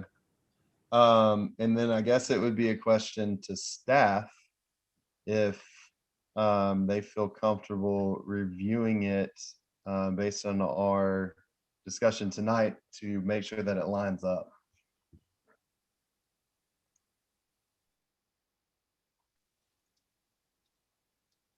We will be able to double check the legal description if that is kind of where you were going with that in terms of how that plays into the tycoon alignment discussion. I'm not exactly sure. And kind of confirming that that was the boundary and alignment that you guys had in mind. Is that kind of addressing your question? I'm not sure. I understand that the tycoon alignment, the idea is to get the full, and as a major arterial, that's 100 feet of right of way on, I'm sorry, is this a major arterial? Yes, this is a major arterial. So it's 100 feet of right of way on their property. And then I believe you guys are discussing just extend that 100 feet all the way through the entirety of this property. Is that what I'm understanding? Correct. And the rezone and just- boundary will be from Yep. that right of way. Yeah, from the western edge of that right away. Yeah. And the transition on that northern end will involve other property owners. There's no way we can get around that. We'll have to address that and work with them. It's not going to be a cut and dry, easy thing. Hey, Joey, this is John. I'm not sure if this answers your question, but it'd be my understanding, if you pull up the parcel map again.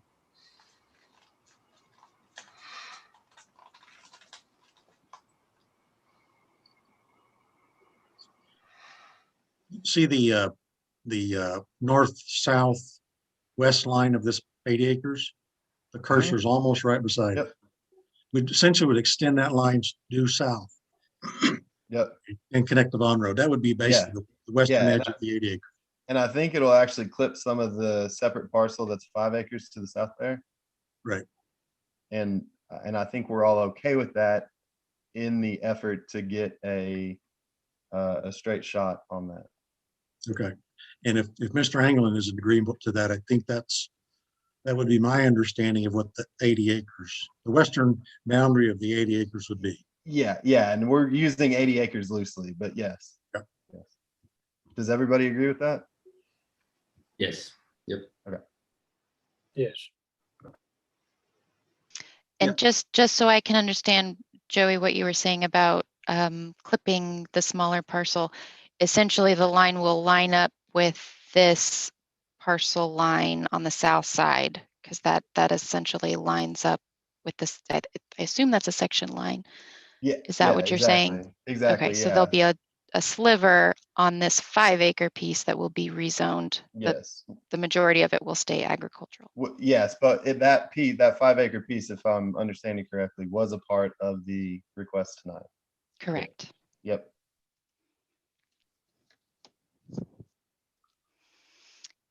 And Mr. Anglin and Rabel, are you both comfortable with all of that? I wish there was a better way to adequately describe the property. I don't know if we could make it conditional upon the legal description being generated based on the line that you guys have put in there.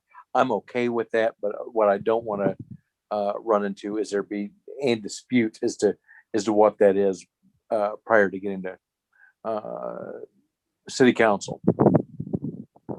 That was my point, Brian. I wanted to make sure that everybody could feel comfortable receiving that and pushing it to council.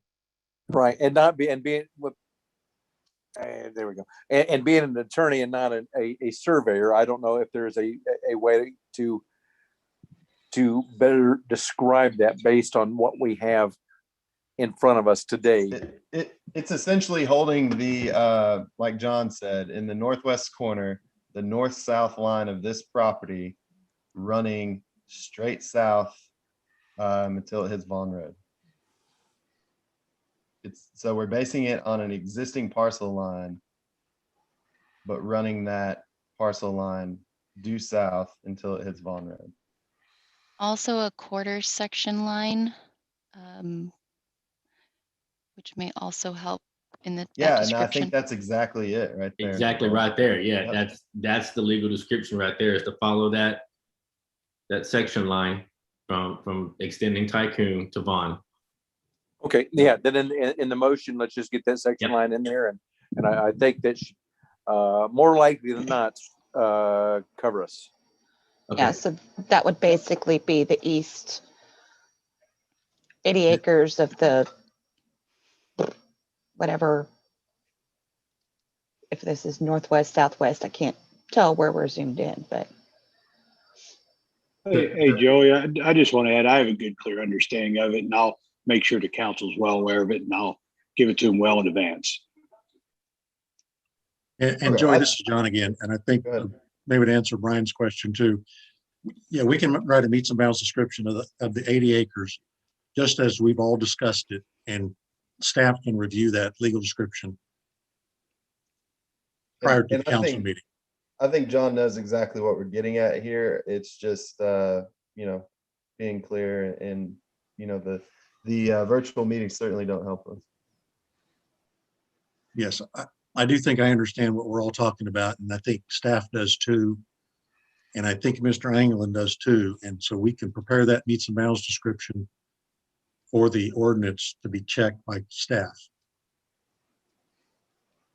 Yep, I think that's a good plan, John. Mr. Anglin, are you good with that?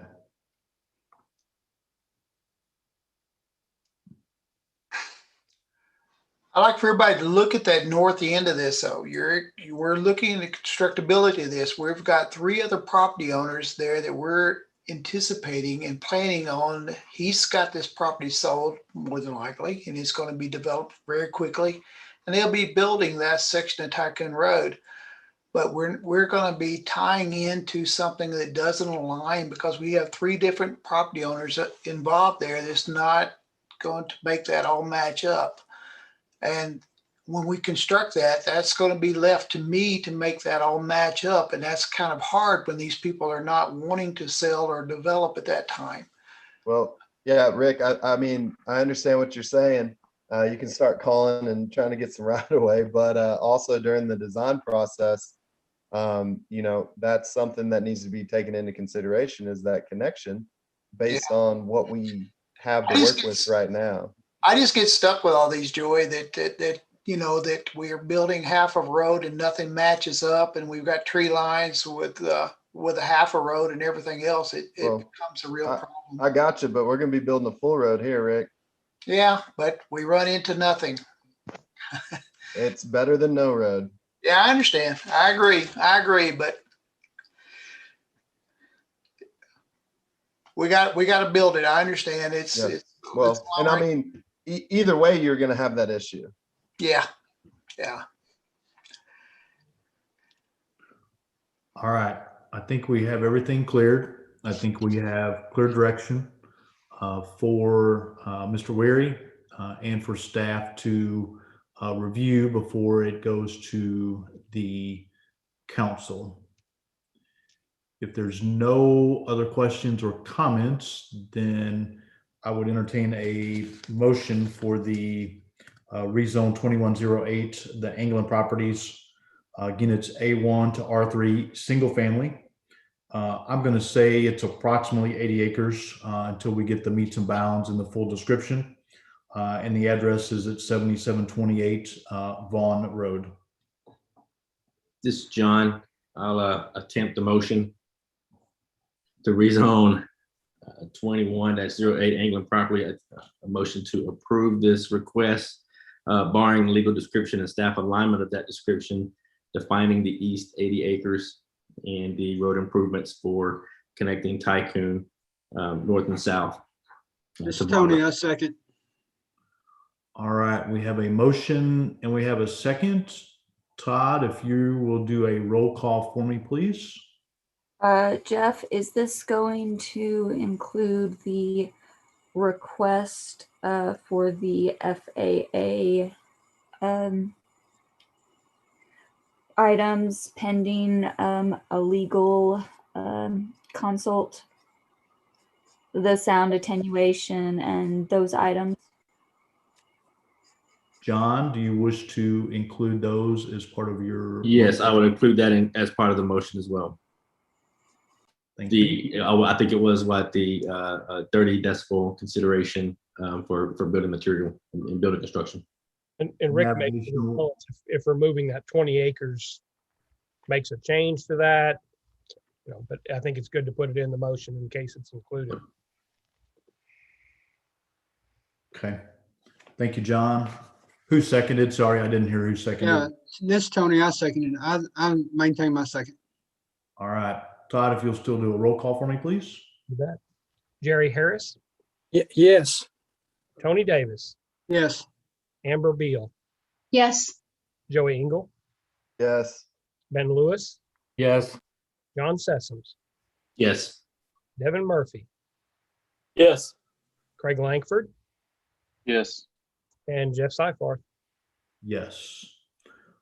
All right. Thanks, everybody that was involved. Appreciate the comments and suggestions that helped us get through that. So I appreciate it. Thank you, everybody.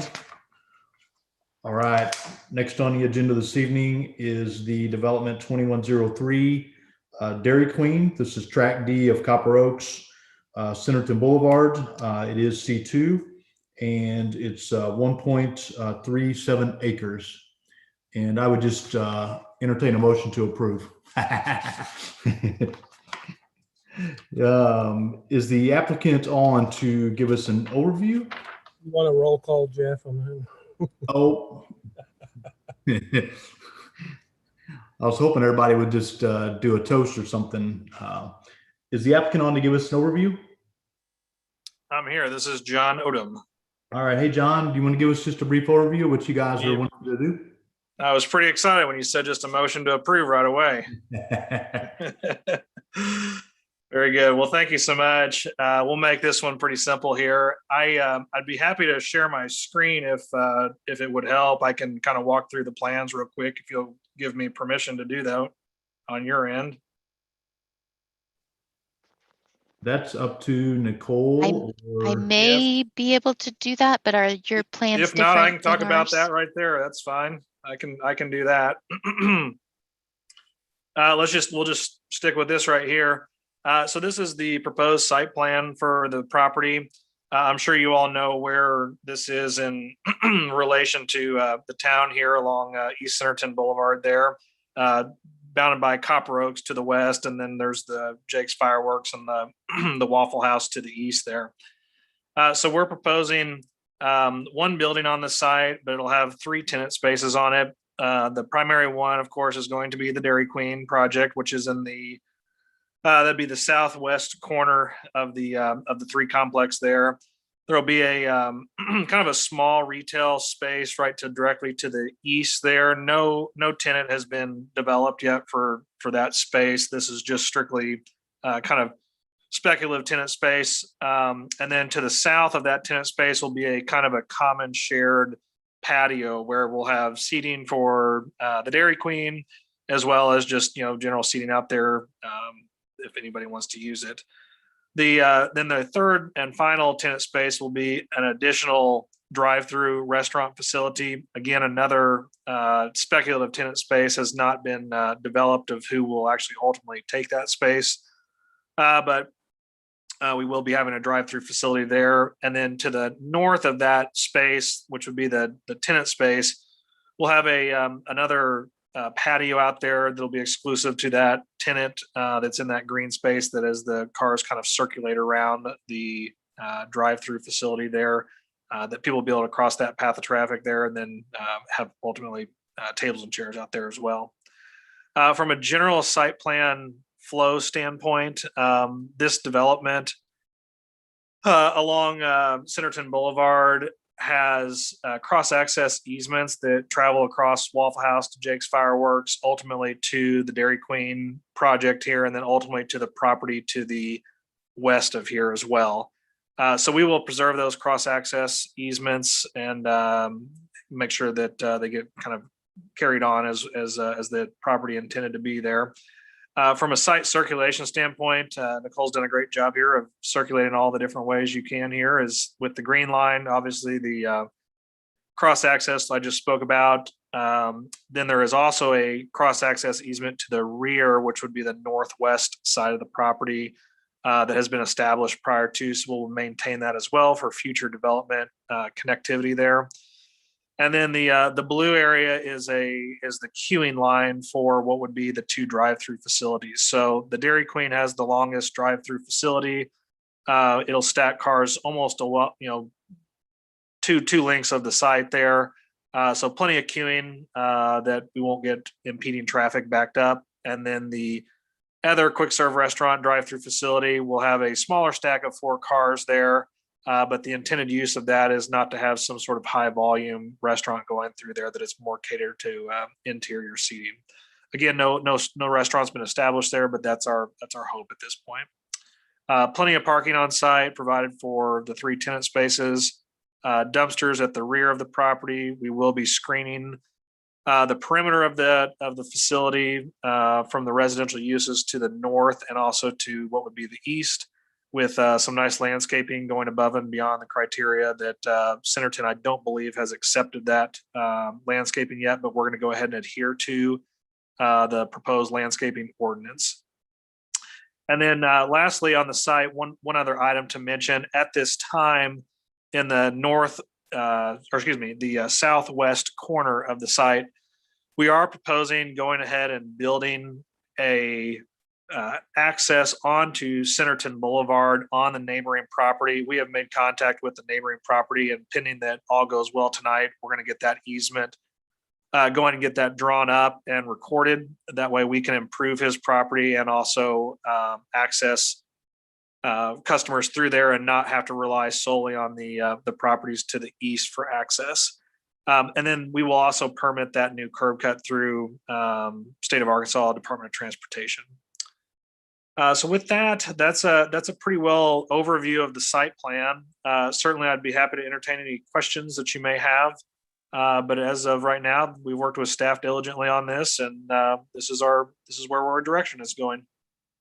Hey, John, I've got one question as I'm looking at it. On the, I guess it'd be the northeast corner, the interior dumpster, I'll call it, right there by the number 5. Any Yes. concerns about getting the truck in there and getting it back out? It looks Yeah, like so the great question. So, typically the dumpsters are going to be emptied in the evening hours or early morning hours there. The idea is to follow coming in off that new entrance that we're proposing on the adjacent landowner's property. They will more than likely circulate the site backwards at that point and then go nose into the 2 dumpster locations there. And if you look at the kind of the area right behind or to the west of where the dumpster enclosures are, we've put that as a paint hashed mark. So that way the trucks can actually, enter into the dumpster enclosures, back up, and then enter into the other one and not be on top of a curb. So we've allowed a little bit of a buffer there for that truck to actually maneuver back and forth and then ultimately get out of there. And also it helps whenever people coming through for Dairy Queen traffic that they can kind of cheat that corner a little bit as well, but not impede traffic for people exiting out of the drive-through. So we're confident that the trucks can maneuver that and it'll be all right on that end. okay, thanks. All right, Donna, do you want to give us a staff overview? John did a nice job of covering a lot of it. You did. I don't have a whole lot to add to that. We've actually, I just sent my review comments on the 3rd submittal earlier this week, and there's really not a lot left. We have some minor comments on the lighting plan and I had a quick question on the circulation in that southwest corner, just a question really on whether it was going to be 2 lanes or 3, and wanted a little bit of clarification on the striping patterns and if there was going to be any entry signage. But other than that, staff doesn't really have any remaining comments. The drainage analysis has been approved by the city engineer, as has the landscaping plan, which is the next page. There are 35 total stalls that are required. 64 have been proposed, so they meet all of the parking requirements. all of the utilities are available. They were installed with the Copper Oaks development. A new storm sewer connection is going to be connected to in the adjacent lot at Lot C. And the shared access drive easement was already discussed by John. And then we've been given some architectural elevations, which were included in your packets.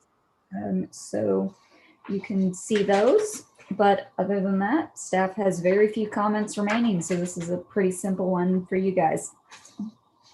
Quick one as opposed to the last one. So there you go. If you've got any questions, let me know. All right, thanks, Donna. Any questions, comments, or concerns from any of the commissioners?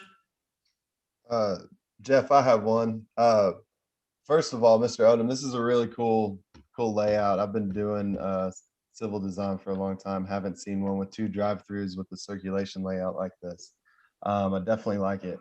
Thank A you. couple, can we go back to the landscape? Couple questions. We have existing single family to the north. Other than the new fence, is there any screening over there? And I thought off the top of my head we had that screen, but now that I am looking at the plan here, not that I haven't looked at it before, but it does look like we only are calling out grass there, which I thought we did have some additional buffering there at that point. There is an existing fence on those 2 properties that join that northeast corner there. Certainly, if there needs to be some additional plantings, that's not, that in the grand scheme, that's not a big deal. Yeah, I mean, if that's so, talking about additional plantings, the perimeter, and thank you for going above and beyond this. I just want to point out some things that I see. The perimeter landscaping seems to be a little lacking. The stuff along the highway frontage looks awesome. As far as the perimeter items, I'm most concerned with the north, just because it's abutting residential zoning. And if I had to prioritize it, my other one would be the west one along the shared drive. It would be excellent if we could see some additional screening in those areas. And then the last one, since we're so far above the parking requirements, do you think there'd be any chances of converting maybe 2 or 3 into an island and maybe doing some internal landscaping? Not only I think it's a benefit for everybody. I think it makes the parking lot more attractive from the road, and it just beautifies the city a little bit. Sure. So I wanted to point that out and just ask for those. And I think that's more than reasonable on that. I would say definitely on the perimeter to the north and kind of to the northeast there, just to kind of buffer those residents is probably more than appropriate. I'm not overly as concerned about the west shared lot line because the future development that will come across at some point, we don't know what that is, but more than likely it wouldn't be an item that would necessarily need buffering as an item such as commercial to a residential. So we might, if it's all right with you, I'd kind of rather leave that one semi-plain there until that development happens down the road. But I would be fine with the internal plantings of the parking lot, and I would maybe suggest we do either one on what would be the west side, and then potentially one on what would be the east side there, just to break up the expansive parking stalls as you go down through those 2 sides there. But I think the ones on the interior, which would be the handicap spot area, No, certainly not asking for those, just the exterior. I mean, if we could get one on the east, west, and south, that'd make me really happy. And my only rationale on the shared drive, it wasn't a buffer to the west. It was more of a, well, that road won't connect through. So I'm certainly okay with that.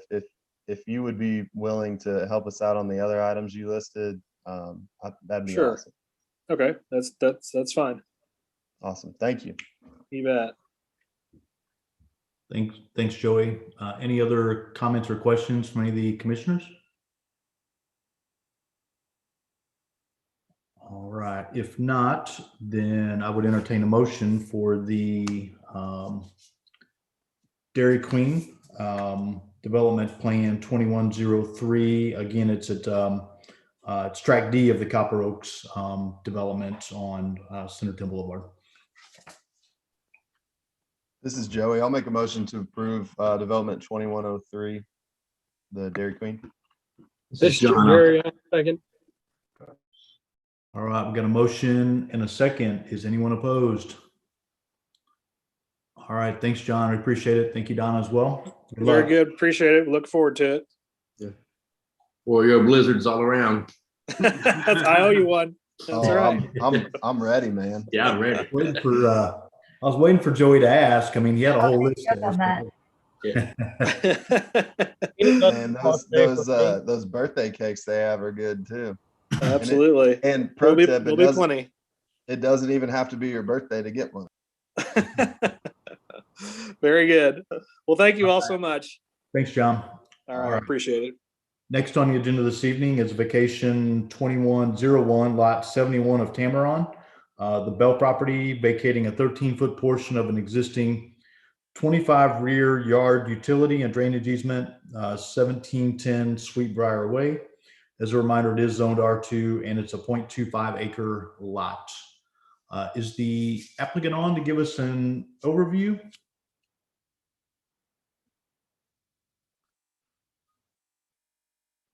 Justin or Michelle, are you guys on? Yes, just a moment. Okay, thanks, Don. Yes, we're here. All right. Hi, we're here. This is Michelle. Hey, you want to give us an overview? Sure. So we are looking to vacate 13 feet of the rear 25-foot easement in our yard to put in a pool. We've had the utility companies out. We have been told that we have no utilities in the rear easement part of our yard, that they actually all are in behind our fence in the neighbor to our rear, their yard. All right, thanks. Donna, do you want to give us a staff overview? Yes. So as Michelle stated, the application is to vacate 13 feet of the platted 25-foot rear yard utility and drainage easement. Tamaron is one of the subdivisions where every building setback was platted as a utility and drainage easement, excuse me. Council set a resolution on 4/13. So they will be making their final, they set the resolution on 3/9. They will be making their final decision with the public hearing on 4/13. So I've sent notices to all of the utilities. I've heard back at this time from everyone but AT&T. The Carroll Electric has said that they have a line on the other side of the property line. And Nicole, if you could go back for a moment to the page you were on, please. And Cox has actually said that they do have a line which is inside of the property line about 5 feet. Other utilities have said that they don't have lines. Though CenturyLink had said that they don't have, that any damage or relocation would be at the owner's expense. Though they did not specify where exactly their line was. Of note, the request is actually because of the difference between where the fence is and where the property line is. the vacation request, there's actually about a 2-foot difference. So the vacation is requesting about 2 foot more than would actually be needed for the retaining wall, which was something we discovered a little bit later. So it could potentially be reduced. So, we haven't received any responses from the adjacent owners, though those did go out, and we did confirm that they were that they went out. So if approval is granted, we will need to get a vacation plat. And if you have any questions, please let me know. All right, thanks, Donna. Any questions, comments, or concerns from any of the commissioners?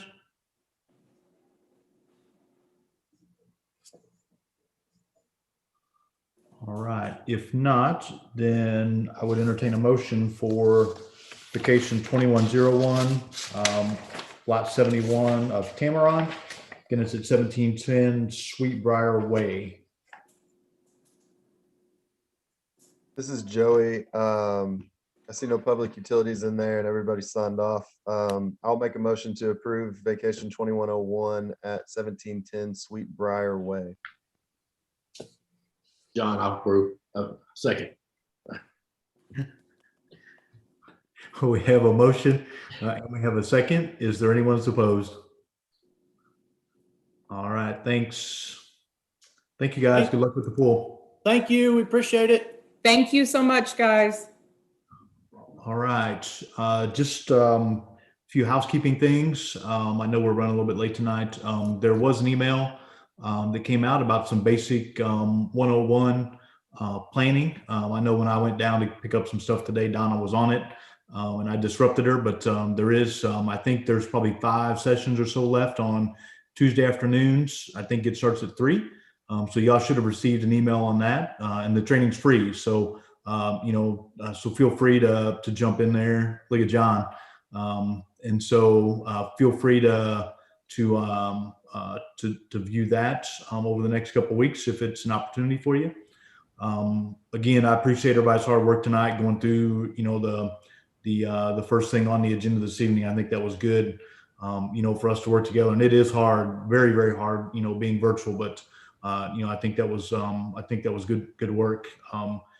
The next council meeting is the 13th. Our next planning meeting is the 20th. And again, if you can't be available, make sure that you let us know. And there is a tech review meeting on the 29th. Nicole? And Jeff, if I could go back real quickly to other business. And I mentioned this, if I could, with your permission, sir. Absolutely. I mentioned at the beginning of the meeting that Arkansas Economic Development Commission has offered some courses on industrial development to the community. And we were kind of throwing around the idea. They have 2 different classes. One's for community dynamics and the other's site class. And they can kind of be tailored to our desires. But what we were thinking was maybe put something together for commissioners and council and staff, since industrial development is really a new thought process for the community. They are the kind of gurus for industrial development in these job creating industries, and they kind of help communities market for those types of uses, and also kind of help us frame our way forward through those things. So we wanted to kind of gauge interest if you guys thought that was a resource that we wanted to pursue and whatnot. I would be interested personally, based on tonight's discussion on item number 1, understanding more about what that industrial area means. Yeah, I agree with John, Nicole. We don't have much come through, and we planned for it, but we never see much come through. So I think it'd be great to learn more about The only, and I'm speaking for myself, I don't know about everybody else, but the only issue I have with a lot of these training sessions is they're all during, work hours. And I understand, we can't do everything at night. But if there'd be any sort of consideration, something, later in the afternoon where I possibly didn't have to take off a whole day of work, that would be awesome. Yes, he had kind of mentioned typically they aim between 6 a.m. and 6 p.m. But I also mentioned to him that you all have day jobs, and if we could aim for an evening, that would probably help participation. And he said absolutely. He's out of the Little Rock area, so he'd be traveling up. But they don't charge communities; they just come up and do it. So. Does he not do it virtual, or does he just think it wouldn't be beneficial? Yeah, at this time, I might be mixing up some conversations. Diane, do you remember? I think he said specifically in person, there would be kind of spacing and masking requirements. Yes. But he recommended in person. Did request that it would be in person. Okay. The training today was put on through the municipal league, and I know it was being recorded. A lot of that is made available in later time. There was a lot of basic stuff in there about planning and zoning and variances. Pretty juicy stuff today and some good examples. Yes, it was. And the wonderful James Walden gave the training this afternoon, and he's great. But so, yeah, this would be much more specific and targeted course. And in person, and maybe he would be open to recording it so that it could be accessible if people weren't able to attend. This is Jerry. I'd be interested in that too. I think we have a pretty good group, that would be interested, from our commission. I'd love to do it in If he's person. driving up here, I'll buy him an Oreo Blizzard. Yeah. I was gonna say I'd like to do it in person. I haven't got to see many of y'all in a long time. Yeah, I think we can keep the audience low enough to where we could meet in person without violating any restriction or anything like that. Yep, absolutely. Since it is potentially a 2-hour course, is 4 p.m. late enough to do like 4 to 6, or should we aim for 5 to 7 if he's willing? I would say 4 to 6 is okay, considering his 3-hour drive home, right afterwards. Right. Yeah, I'd be good with 4 to 6. Yep, me too. Blizzards are best between 4 and 6. I agree. Todd's bringing the blizzards. It's also happy hour at Sonic. Not that I know, but. All right. Yes. You guys are awesome. Definitely interested. Okay, we will pursue that and let you know. Probably, at least a few weeks out. I'd assume. Try to give you guys a good heads up. Yes, please. Thank you. I think that's all I have. Okay. Anybody have anything else? Nicole? Yes. I want to let y'all know, and this group know, I will not be available at the next planning commission on the 20th. So I will be on vacation. I will be in Vegas.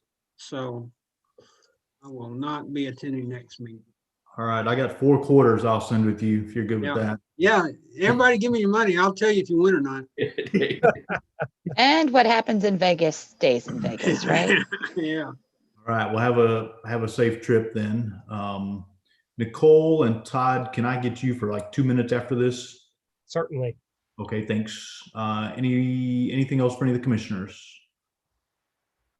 All righty. If not, I would entertain a motion to adjourn the meeting. Joey, I'll make a motion to adjourn. Devin, a second. Motion and a second to adjourn. Is anyone opposed? All right. Thank you guys. Have a good rest of the week. Thank All you right. all. Thanks.